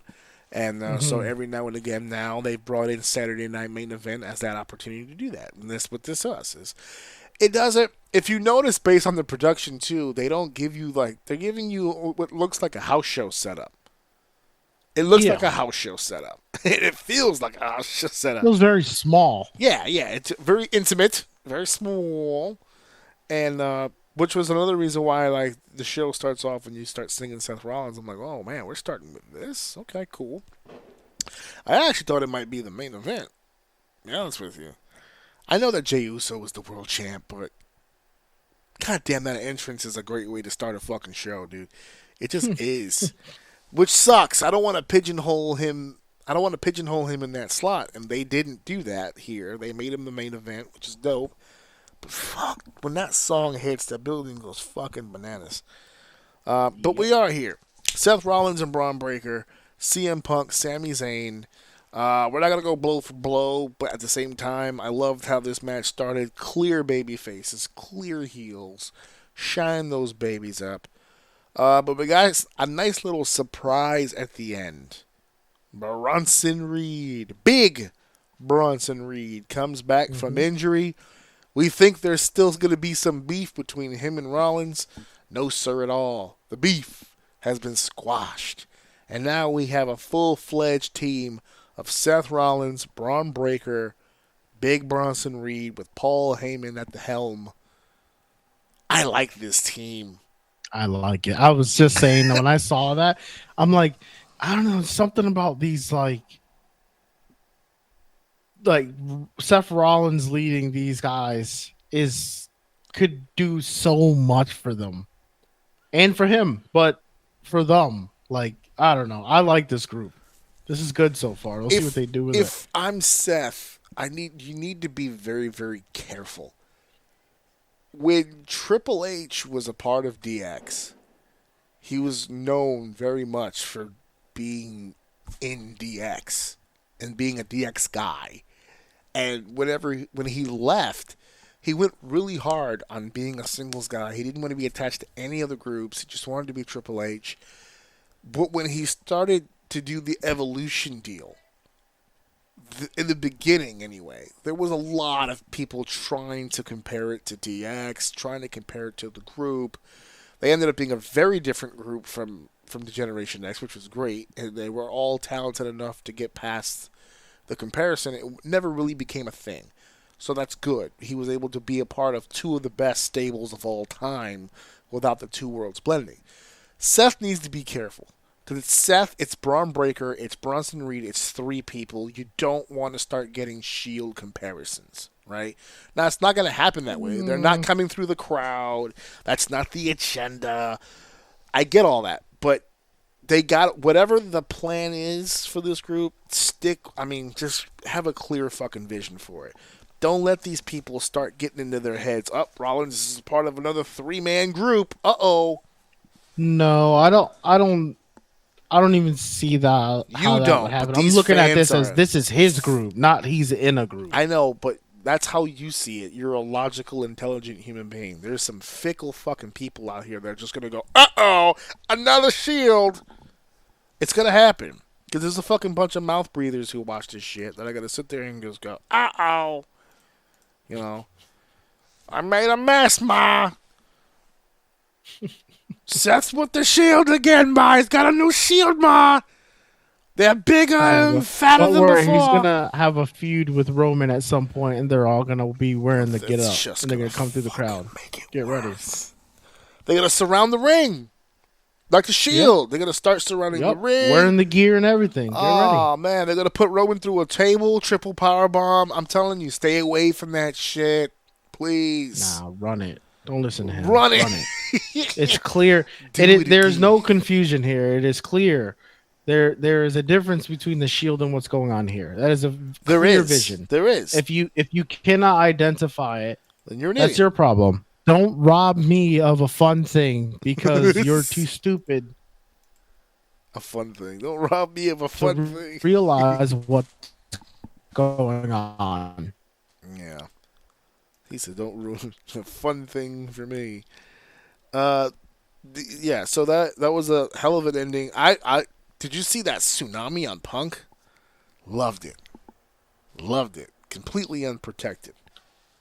Yeah, it was good. I like the way I actually specifically when I saw that. I don't know if he's done it before, but I like the.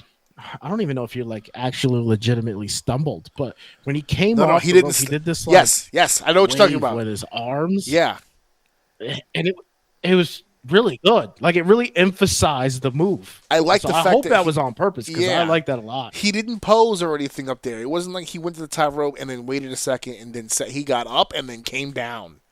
That was it. Up and then he just like a flail. Yeah, he was like a 300 or 400 pound dolphin. He just fucking came down and splashed him. It was awesome. Man. Oh yeah. I was like, oh, he's been practicing that for sure. Oh yeah, that's the move. That's the move that's gonna get him over. So I love this group. I love the fact that it was Sammy and Punk that were in the ring when the whole thing happened. Gives them more credibility. They're beating top guys as opposed to just going through J-Brones. Like Rusev out here beating up Tozawa. No one gives a fuck. But Bronson Reed's out here splashing bitches. He's out here splashing main eventers. And that's what you want to see out of your next fucking top heel group. And Seth is obviously going to be the singles guy. They've put that out there. That he's looking for the World's Heavyweight Championship. He's looking for Jey Uso. Breaker and Bronson as a fucking team, who's fucking with them? You got nobody. I don't even know if I would make him a team, to be honest with you. There's no one in WWE fucking with Braun Breaker. They're and a team right now through osmosis, just right there. What's the word I'm looking for? By default. Yeah, we'll go with that. The better word eludes me, but yes, they're kind of a team just because right now. So use it. Yeah, well, Destroy them. Against who? I don't know. Have them take the belts at some point or something. Take the belts from New Day. I'm cool with that. But like, who they? Okay, cool. so in a way of what? Like I'm good on that, or like no, cool, like take him off New Day. Yeah. Okay. Yep. Breaker and Bronson Reed, the tag team champions over New Day. Oh yeah, I take that all day, every day. Now the one thing I would say, now that we're talking about it, that I would be careful with is the bloodline comparison. That I would be more worried about than there has been. Shield comparison. There has been some talk as well. That I would be a little bit more worried about. But look, new people. I like all these people. See, you had to sell me on the Usos. That took time. I'm already sold on these two guys, so fucking go for it. Yeah, you I'm can with stop selling. Yeah. Our next match, Zelina Vega defended the United States Championship against Chelsea Green, of course accompanied by the Secret Hervis. I already pretty much broke down this match. Swift kick in the fucking face and a dope new default pick for Chelsea Green with the bloody teeth and the bloody lip and all that other stuff. I was watching that. I'm going to be honest with you. I'm going to be completely 100% honest with you. As a wrestler, I'm watching her do the 619. It's, the momentum wasn't there. She's too small. Didn't get a nice little whip around. I get it. Let's figure something out, right? We can get out of this. Okay? What I don't need you to do is to be upset that you didn't do the move and just haul off and kick me in my fucking face. That's what I don't need. Let's work together. Use your fucking words. Can we have listen, I'll catch your leg. I'll bring you to the mat. I'll pin you. Right? Because it's all one fluid motion. Looks like I'm fucking you up. I'll pin you 1, 2.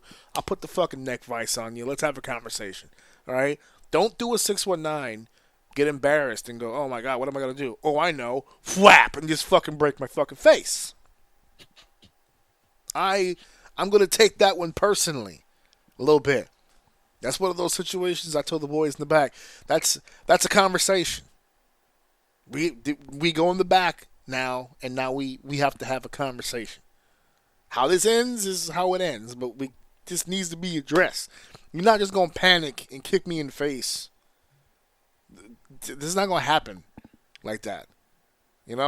Just haul off and just kick a motherfucker in the face. Now, I'm pretty sure she was trying to work it. I don't think she's the kind of person to try to break a face or like permanently injure somebody, but her emotions were high. I could tell the pressure of trying to make this title reign work, because if it doesn't, she knows what happens next. It's off to the goulash for you. She's getting sent to the nether. We're never going to see Zelina Vega again if this title reign doesn't work right, and she knows that. So she's getting desperate, but you can't just... She shouldn't have it to begin with. I don't understand why they never properly utilized Chelsea. They used her for what she was good for. They put her on the screen a few times. She had a really good couple solo promos, no storylines. If so, nothing with longevity. And then before I know it, she loses the belt. I don't understand. It still turned up on it because she lost the belt, and all of a sudden she's wearing black. She's in mourning. She's lost the championship. She doesn't know who she is anymore. She's lost her identity. And then they give her the rematch, and she comes back with the fucking sparkly American flag gear, and she goes, yes, I get a second opportunity. She just knows how to work this shit. Her character She should have never lost it. They never gave her a chance to run with it. I don't understand. You remember Walk Hard, Dewey, the Dewey story or whatever from fucking the dude from Shake and Bake. What's his fucking name? Makes sense. I remember vaguely. Yeah. Remember the dude? There was an unfortunate machete accident. He had cut his brother in half. He was like, I've been halved. It's like, and then the fucking father sees it. It's like, it was an accident, Daddy. He's been halved. And he goes, the wrong kid died. That's what happened here. The wrong kid died. They took the belt off the wrong fucking one. Everything you told me about Lyra makes 100% sense. She has absolutely turned up the heat and she's gotten a lot better. But think about it for a second. Would you be feeling it even more if she was chasing Becky as opposed to just being the champion? Let's say Becky would have fucked her out of the title. And now she's coming back and think of the same promos you're listening to, but now she's firing up and she's coming after this chick for screwing her out of a championship. I personally, I think that would have meant more. That's why I keep joking. It's like they beat the wrong one. Chelsea was still getting the momentum. She was over. I just don't think Chelsea had her chance. I don't think so either. She won it. She did what everyone thought she was going to do with it and make it entertaining, but she didn't have a story. No. She didn't run anything, so I don't get it. She screwed herself the minute. Not for Zelina Vega. Like, I don't really know. That's another one. Zelina, of all people on that roster. She didn't lose to Charlotte Flair. She lost to Zelina Vega. See, this is the problem. She took Zack Ryder's seed within her, and the WWE said, ooh, I smell jobber. I smell it. Oh, you've procreated with our previous famous jobber. Oh, okay. I've seen now what's happening here. They are Zack Rydering her right now. She's fighting through it. Like, this is what Zack had to do on a daily basis for fucking years. Just fight through it. Just a grind. Every fucking TV taping. To just stay over. Regardless of what the booking's doing to you. Just stay fucking over. Any way you could do it. You're going to win a belt? Okay, I'm going to put the belt over. We're going to take the belt from you. That's fine. I'm going to do a whole thing where I'm still going to fucking put myself over in search of the belt. Like, whatever they throw at Chelsea, she fucking makes it work. Every single fucking time. She's made Alba Fire interesting for no reason at all whatsoever. For shits and giggles. I think she's doing it as a fucking challenge at this point. So it is what it is. Mm-hmm. Our next match was the shortest match of the night, and damn sure should have been. John Cena in a non-title match against R-Truth. Tell me you saw that entrance, because I couldn't breathe for several minutes. You know what this was? You know what my brain instantly thought of when this shit was going on? I don't know if you ever played Ocarina of Time or any Zelda game. Yeah. But you know how Zelda has like that shadow that he has to fight? Right. And he can mirror your moves and stuff like that. Yeah. That's what this looked like. It was a white Cena versus black Cena, dude. Even his body build looked exactly the same. This was the shadow of John Cena. This shit was, I love this, by the way. This was phenomenal. Coming out to the music was fucking amazing. And he did the whole entrance. Perfect. The whole entrance. Toadstool, let's go to work. The towel, the runs up to the ring, everything. He did the even the way he stood there. Did you see the way he stood in the ring with like his arms kind of like behind his torso a little bit, like Cena does? Dude, this was crazy. This was fucking amazing. And you know what? 4 minutes and 25 seconds. It should have been short, but at the same time, that finish when he grabs the belt. And Ron catches him. He's looking at him. And the whole audience is like, please, John, don't fucking do it. And he fucking hands the belt back to the referee. And the crowd popped. Popped. And then he fucking low blows him. And he fucking does the AA. And it's over. And it kind of gives you this feeling like the plan's going to work. The plan is going to work. He's going to turn back to a babyface by the end of this, and they're going to fucking go nuts. Dude. I'm telling you. The crazy thing is, because the more we see him perform this, the more the genius is coming. Like, I feel like he's just trying to prove a point to, like, it doesn't matter if I try to be face or if I do this as a heel. The crowd reaction is the same. I'm going to get booed when I come out. I'm going to do something in the ring that make them pop. I'm gonna make them boo him while I wrestle, and then when I go over, they're gonna cheer me. Like that's. It doesn't matter what position he stands in. They're gonna continue to do that over and over and over and over, and they did exactly that. Here. I absolutely popped when Cena took the Cena spot. I was crying I'm telling you. when Truth hits him with the shoulder tackle, boom, feeds up, shoulder tackle, boom, ducks the clothesline, hit him with the proto slam. Oh, you can't see me, son. I was like, yo, this dude is going, he's going crazy. I was like, yo, this was the greatest 4-minute match I have ever seen in my entire life. At some point, we're gonna have to have a come into Jesus moment with our Truth, dude. And you can say what you want. You can say what you want about respecting him or whatever the case may be, but I don't think people truly appreciate our Truth. No. He's underappreciated. He is. This dude is a. Oh my! I can't say. I don't even know how to find the words of how consistent this dude has been, man. You know they say they won't. And you they can don't tell he appreciate- just loves doing it. You know how they say they He won't just appreciate loves you until you're gone? They still won't. They still won't. He'll forever be underappreciated for everything he's done for the last how many years he's been here now? He'll still be unappreciated. This dude is a fucking national treasure. Dude, when he stops wrestling, I swear to God, Sad it's going to day. be one of the saddest days. Sad day. Just thinking about it fucking makes me sad. Like, this dude, you want to talk about, like, someone who can relate to John Cena? I think R-Truth is that guy. Well, that's true. I really do. He's not trying to chase after anything, but just being entertaining and having fun. And that's all that guy delivers. This was phenomenal. This is probably one of this is my favorite match of this whole thing. It was just so good to see how everything worked perfectly. It was just so good. I did like the tag match. I don't know if it's my favorite match, but it's right up there. It is right up there. You know what was not my favorite match of this whole fucking night? The next match. It's a steel cage match. Damian Priest, Drew McIntyre had a brawl to settle it all inside the steel cage. And I never thought I'd say this out loud. Write it down, folks. This is a momentous occasion. This is the first time you will ever hear me say these words out loud. I agree with Jesse the Body Ventura. There, I said it. There, I said it. That motherfucker would not let it go.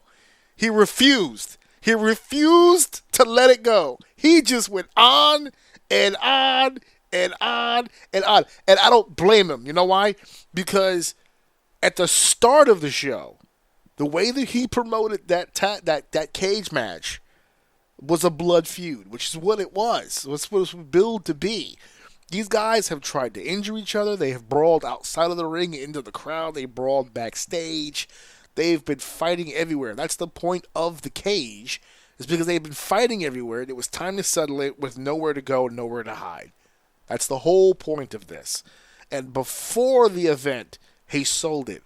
During the break, when they were in between and they brought it back to the podium, he sold it. During the fucking course of the cage match, they sold it. They said there's not going to be much wrestling here. This is going to be a fight. They were really the promotion of the match, the commentary, all arrows pointed toward this is just going to be a fucking all-out brawl.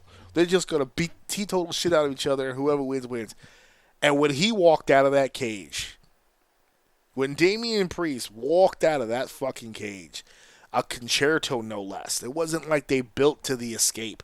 One guy's going over the top. The other one's crawling for the door. Who's going to get there first? Nope.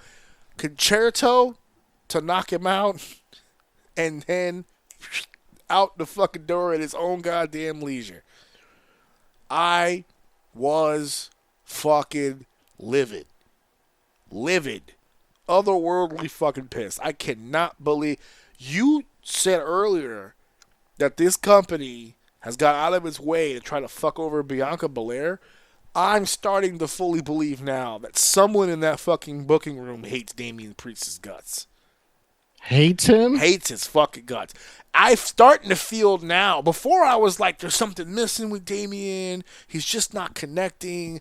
Now I'm starting to feel that someone's handcuffing him. Someone's putting him in this shitty position. Who the fuck in that room decided that a walkout was the way that fucking match should end? That was fucking insane. He would not let it go. Michael Cole was trying to get him to change his so subject. hard. And the funny thing is that Jesse is right. When you have a huge walking out of the cage, for the record, folks, is not He said, at least go over the top. yeah. Leaving the cage as a stipulation, meaning that you could win the match by leaving the cage, for the record, is a WWE invention. In traditional cage matches, there was no leaving the cage. You have to win the match in the ring, in the cage. If you left the cage, all you did was just make it harder for yourself, because to win the match, you got to climb back in and win it in the ring. There was no sense in it. You can't leave the fucking cage. The door and the over-the-top deal was a WWE staple. And the whole reason for that stipulation is for the heels. So that would be a way of getting out of a match without actually having to pin your babyface. So the babyface wouldn't have to take an actual loss. There is a gripe there. There's a bitch there where the babyface can say, yeah, he won the match, but he never actually beat me. That's kind of arguments fans would have. If you rooted for the heel and you were arguing with a fan of the babyface, well, he beat him at SummerSlam. He didn't really beat him, dude. He climbed over the fucking cage or he went through the door or whatever the case. It was an out for the heel to get heat. That's the point of that stipulation. That's the only reason they did that. When Hogan was the big star, it was very risky to have Hogan climb the cage, right? You don't want him getting injured. You don't want a panel, whatever. You don't want that to happen. So he always fought guys that could physically climb that structure or didn't have a problem going through the door. The King Kong Bundys, the Big Boss Mans, they were all large people like him, but it was a way out without actually having to pin Hogan or to pin Macho Man or pin whoever the babyface was. The babyface is always the individual that wants to be in the cage because he wants to end the issue between him and this bad guy. It's always the bad guy who wants to leave the cage. He wants no part of the babyface in this setting. That has been Cage Match 101 since the beginning of fucking time. Now, I know that WWE has wiped its ass with that in the past. We have had babyfaces exit the cage in the past, through the door or over the top. But look at the footage. Don't just read the stat sheet that says The Rock defeated this person in the cage by exiting the door. Watch the footage. It's always a struggle. The babyface is reaching for the door. The heel pulls him back, does something stupid. The heel reaches for the door. The babyface pulls him back, throws him into the cage. It's a struggle to get out of the door. Or how many times have we seen cage matches where someone's climbing the cage and then the guy who's in the ring hits him, boom, or like throws a shot, a chair, or something, and now he climbs the cage and now both assholes are on top of the cage. They're exchanging blows. One guy's going to fall over. Hey, even if he doesn't climb down, if he falls over, he still wins. We just need 2 feet to hit the floor. Whoa! You play it. You get the emotion wrapped onto it. That's called psychology. He hit a motherfucker in the head really, really hard, and then he just fucking left. That was the fucking finish. That hurts more than it helps. It hurts more than it helps. Because he's the babyface. Did he really beat Drew McIntyre? No. He knocked him out. So pin him. You knocked him out. Pin him. Submit him. You're the fucking babyface. What was the point of knocking the... And then, see, Michael Cole, you said Michael Cole was trying to save it. And he was. He was trying his damnedest.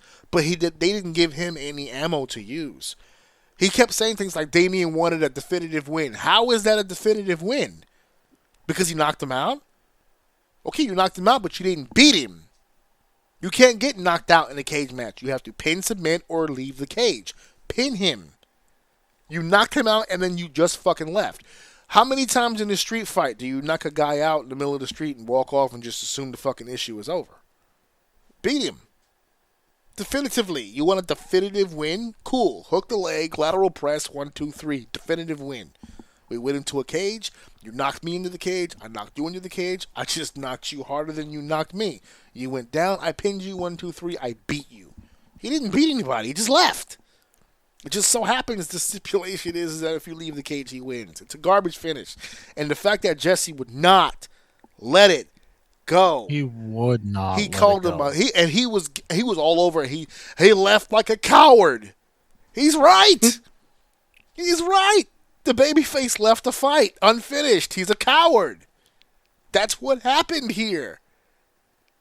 This match completely turned me around on Damian Priest because now I'm starting to think that either he's pissed someone off or someone's pissed at him based on the fact that he's getting over or was getting over at one point without the assistance of the writers. Somebody in there was just like, yeah, they sold Triple H on this and I don't know how. That the walkout was the best way for this feud to end. Because now we're hearing Drew McIntyre is taking some time off. Apparently he has an injury that he has to deal with. This is how they wrote him off TV. This is bullshit. Because they're going to say, well, we want to write Drew off of TV so we did an injury angle, but we didn't want to beat him. What? Drew's the heel. There's a million ways that he can get out of this without... Even Jesse said, like you said, go over the top. Let the injury... How much more effective would escaping the cage would have been if Priest goes up to climb the cage? Drew hits Damian with a chair while he's still standing in the ring that staggers him. And he continues to hit him until Priest leans over to... while he's on top of the cage, he leans forward onto that cage, almost laying there defeated. Here comes Drew. Drew puts a chair on the top. He starts to climb. He's got the 2 chairs now with him on the top of the cage. He puts a chair down. He puts Damian's head on the chair. He goes for a concerto. Damian, at the last second, fights out of it. Shots to the gut, shots to the head. He takes a steel chair. Boom, hits Drew right on the top of the head. He leans forward. Puts the chair underneath. Concerto. Bam. Drew falls, but he falls into the ring, which leads Priest to climb out injured, but still manning himself. He's climbing. Boom, 2 feet to the floor. Definitive win. He knocked him out, but he knocked him out in a very big and visual way. Drew hits the mat. Damian hits the fucking floor. He beat the shit out of Drew McIntyre. What a tough guy. Instead, in the middle of the fucking ring, he clocks him really good, and then he just fucking walks off. Bullshit. Bullshit. Jesus fucking Christ. Hated it. What was it from The Living Color? Hated it. I fucking hated it. And the fact that it made the whole night for me personally. It made the whole night. They had to get his ass off of commentary ASAP. They went to commercial. They did whatever they could. Get the fucking headset off of him. He would not let it go. I would not be surprised when they come back for Saturday Night Main Event if Jesse's not on it.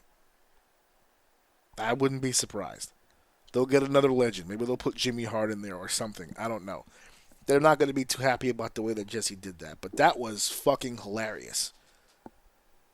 I couldn't believe they did that.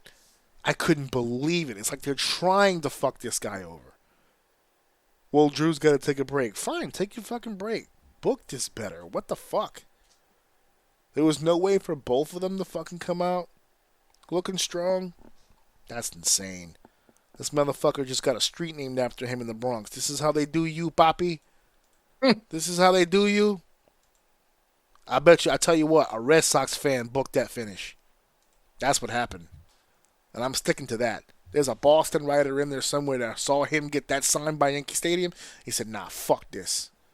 I'm going to show this motherfucker who's boss. 0-4 comeback, bitch. Anyway, the main event for the World Heavyweight Championship, Jey Uso defending against Logan Paul. Your boy Logan. Are you still high on this guy? Still impressing you? Are you not? Me? Yeah. I don't like the way you asked that question. Oh, yeah? You don't like the way I asked that question? Did it seem accusatory a little bit? No, I still like Logan. I do. He does stuff in the ring. You look at him and you go, "What a fucking natural." Even down to selling shit, just always in the right place. He's a natural, but he's not a top guy in the ring. It's not there yet. It's gonna get there. If he really does stay with this for another couple years, dangerously so, I feel like he could be a real player. We've been high on him. I feel like we've been high on him because the bar of expectation was so low, right? He's a YouTuber. He's just some guy who came in the industry and all of a sudden he's just on the big stage doing shit. It's been a number of years now. I don't look at him as a guest anymore. I look at him as a guy who's on the roster. A former United States champion, a guy who went to Wrestlemania in a triple threat and retained against Randy Orton and Kevin Owens. That's high praise. They're giving him some moments. They're giving him some opportunities. I can't grade him on a curve anymore. So when I see matches like this with Jey Uso, who, for the record, is not exactly the best in-ring worker on planet Earth, but can put together a strong main event caliber match, this one felt like a little, I don't know. This one was wonky to me. This one, I wasn't feeling the chemistry.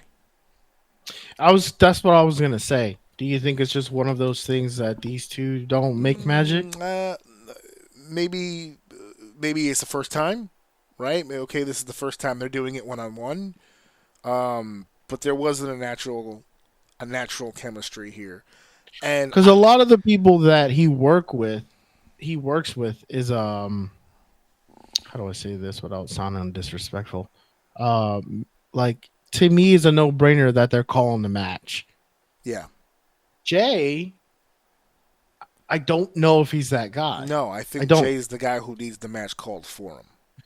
And that's yeah. And that's where I think this was more back and forth, and we saw what that looks like. You saw that a little bit. Yeah. I think that's what that was. I think the both of them were trying to be fair with the match, and that's what happens. It wasn't a bad match, but what happens is it starts to look blocky. It starts to look choppy. There's moments in there that kind of too long of a sell, too short of a sell, not in the right place, too much space between us. You're not going to get a chance to bump the way you normally would. Logan's in there with Rey Mysterio. Rey is saying the whole thing. He's in there with AJ Styles.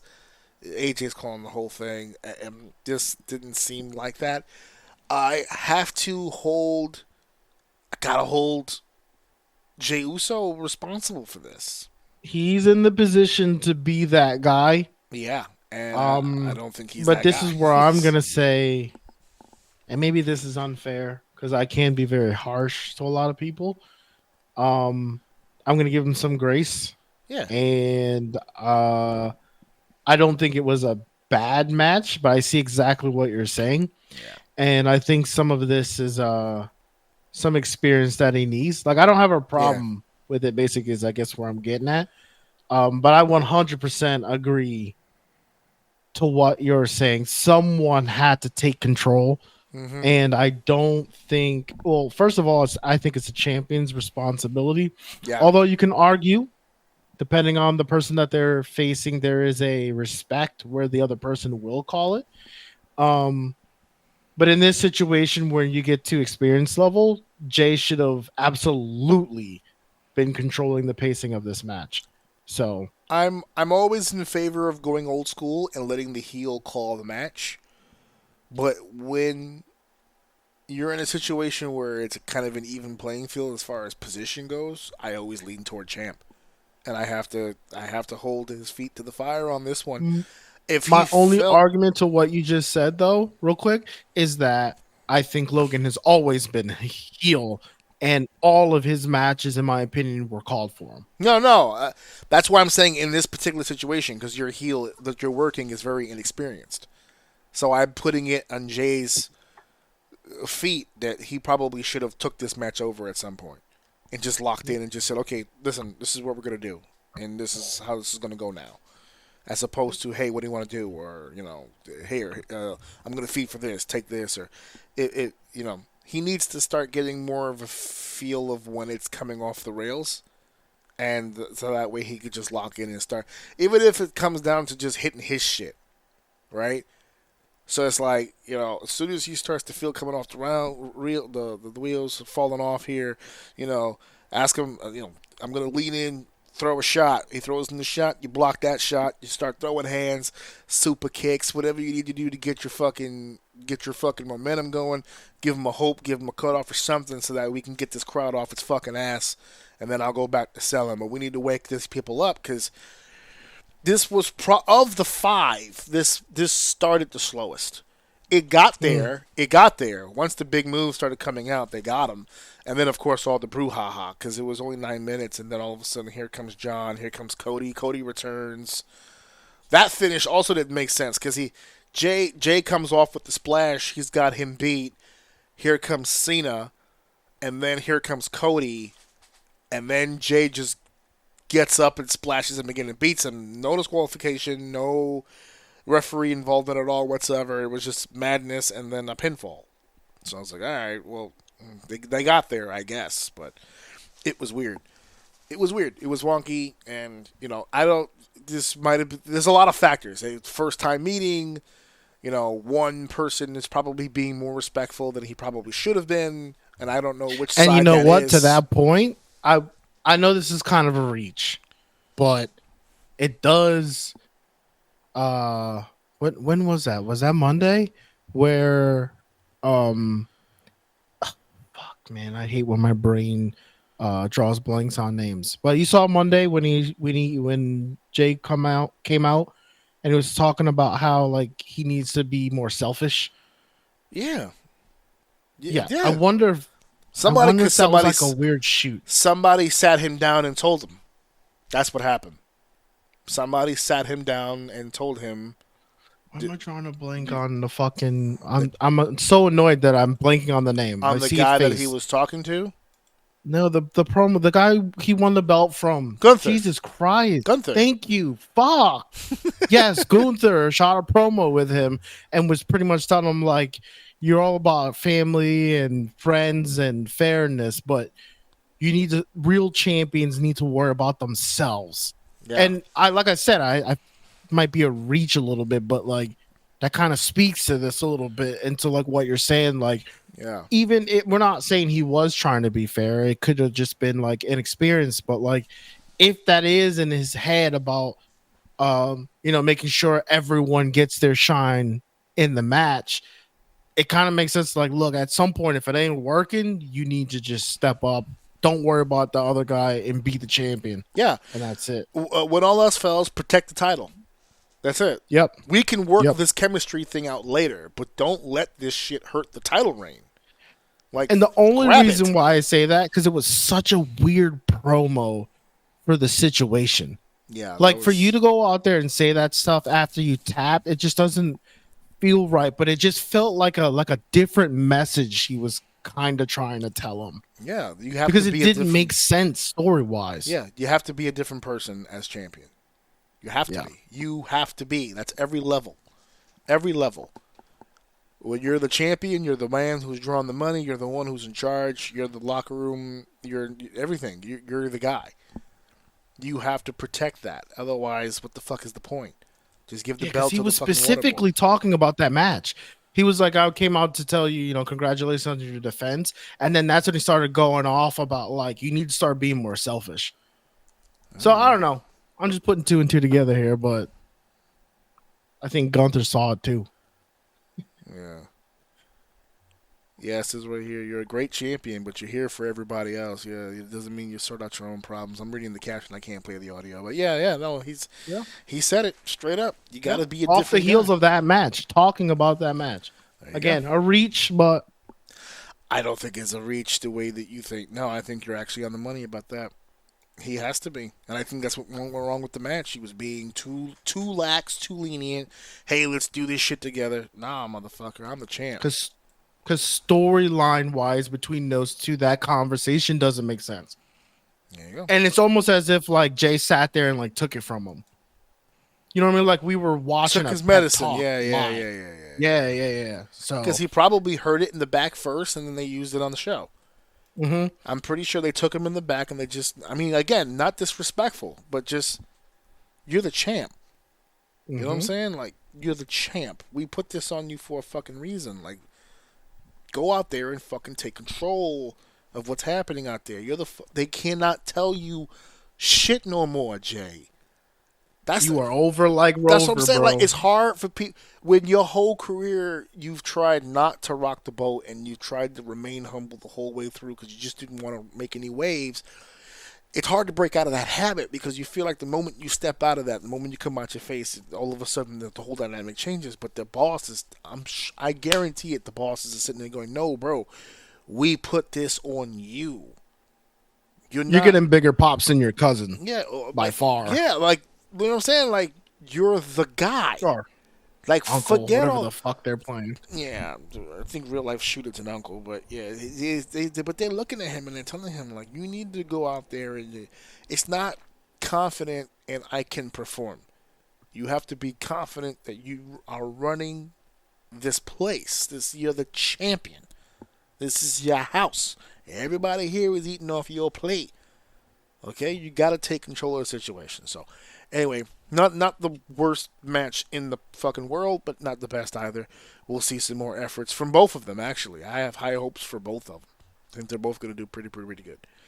Yep. So that's the show today. That is episode 309. Yeah, 309. Real quick before we get out of here, I am on. Remember, I said here a while ago that I was watching like a bunch of Raws in a row. And then they took it off the fucking site, so I got stuck. I think I was on like 2003. And then I found this website where I could like download like a whole bunch of fucking Raws and continue my path toward watching. I took a pause on that for a little while because I was just kind of like all downloaded out. And I was just like, it's like really time consuming to just sit here and just set those things and then convert and all kinds of whatever the fuck. So I got to about 2006 and I just took a break. So I got like 2 more decades to go, but I took a break. And then, I don't know what happened. I got drunk about a week or two ago, and I was trying to watch some, I don't know, I got locked into a video on YouTube. It was an old ECW thing that I haven't seen in a while, and I was too inebriated for that because it sent me down a fucking rabbit hole. I started watching some ECW stuff, but everything I kept finding was ripped from the network, so it all had different music and it was bleeping. It just didn't feel the fucking same, right? Sanitized. I was like, oh, this is bullshit. I don't want to watch this shit, so I left it alone. And then a few days later, yes, I was back to drinking again, and I found something beautiful. I went back to the same website that I got the Raws from, and I just got curious. Started typing some shit in. I did it again. I have every ECW television show they ever had in the original format with the original audio from the television show. And I'm actually in process now of finishing up the last year, which is 2000. And the same guy that I got these episodes from led me to another guy through, related, click this and visit that, whatever. A lot of these guys, they protect their privacy by mislabeling these things on purpose. So like they reverse words or they invert words or they mash things around with numbers. It's weird, right? So like what's supposed to be an E is a 3 and yada yada yada. You gotta like read the language to find the stuff you want to find. But I was able to find all of it. And then I found this one guy, just to put the cherry on the fucking sundae. This guy had every ECW pay-per-view they ever did. So, I jumped all over that son of a bitch. Yoink! I'm just going to go ahead and take that.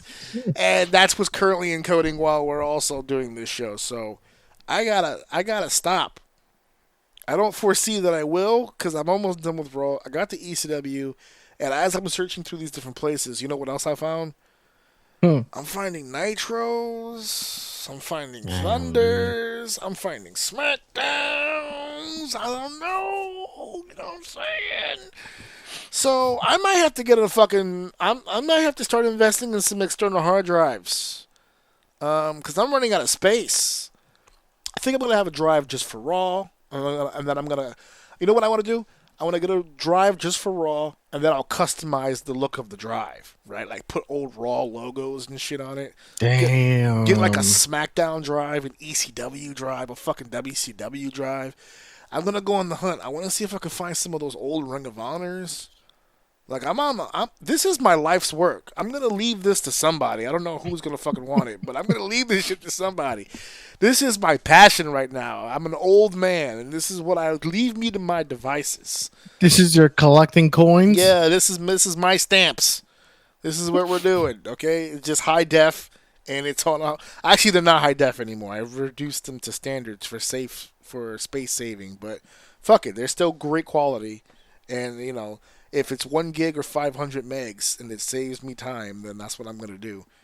Because I'm not just downloading, because I'm downloading in high res. So, like, a lot of these videos are like 2 gigs a piece. So then I have to, like, in order for it to fit on the drive, it's like I condense it down to, like, I don't want to go too low. 720. I'll do 720, you know what I'm saying? A little 720p action. I'm not going to get into the 400s. What am I, a fucking animal? A savage over here? I have some respect for myself. So about 720. And I get to do about standard high def. Not really like, I'm not a 1080p guy. I'm not a 4K guy right now. But, a standard 720. I can sneak those bitches on there for sure. So that's what I'm doing right now with my life. I'm a fucking loser, that's for sure. We have fucking someone somewhere is gonna appreciate you. Oh no! You know who I appreciate? I appreciate the fuckers who uploaded it in the first place. Those are the real heroes. Don't look at me. I'm just scavenging off of their hard work. They were the ones who took, and I could tell these were the tapes from the ECW shows. I could tell that they took the tape and they uploaded it onto their computer because this also still has the original commercials from that time that aired during the show. So it's not like he edited it for commercial breaks. He left the commercials in. So I'm seeing shit from like 1992, 93, and I'm like, God damn. So this is like a real travel in time. So anyway, just wanted to put that out there for the world to listen to and judge me silently. Anyway, I'm going to get out of here, bro. I'll talk to you later as well. Thank you for listening. Thank you for downloading. Thank you for sharing. And, of course, ladies and gentlemen, thank you so much for enjoying episode 309. Mic drop. Wait a minute. This is too much. Cooking it like a pro. Wrap it up, everybody. Show's over.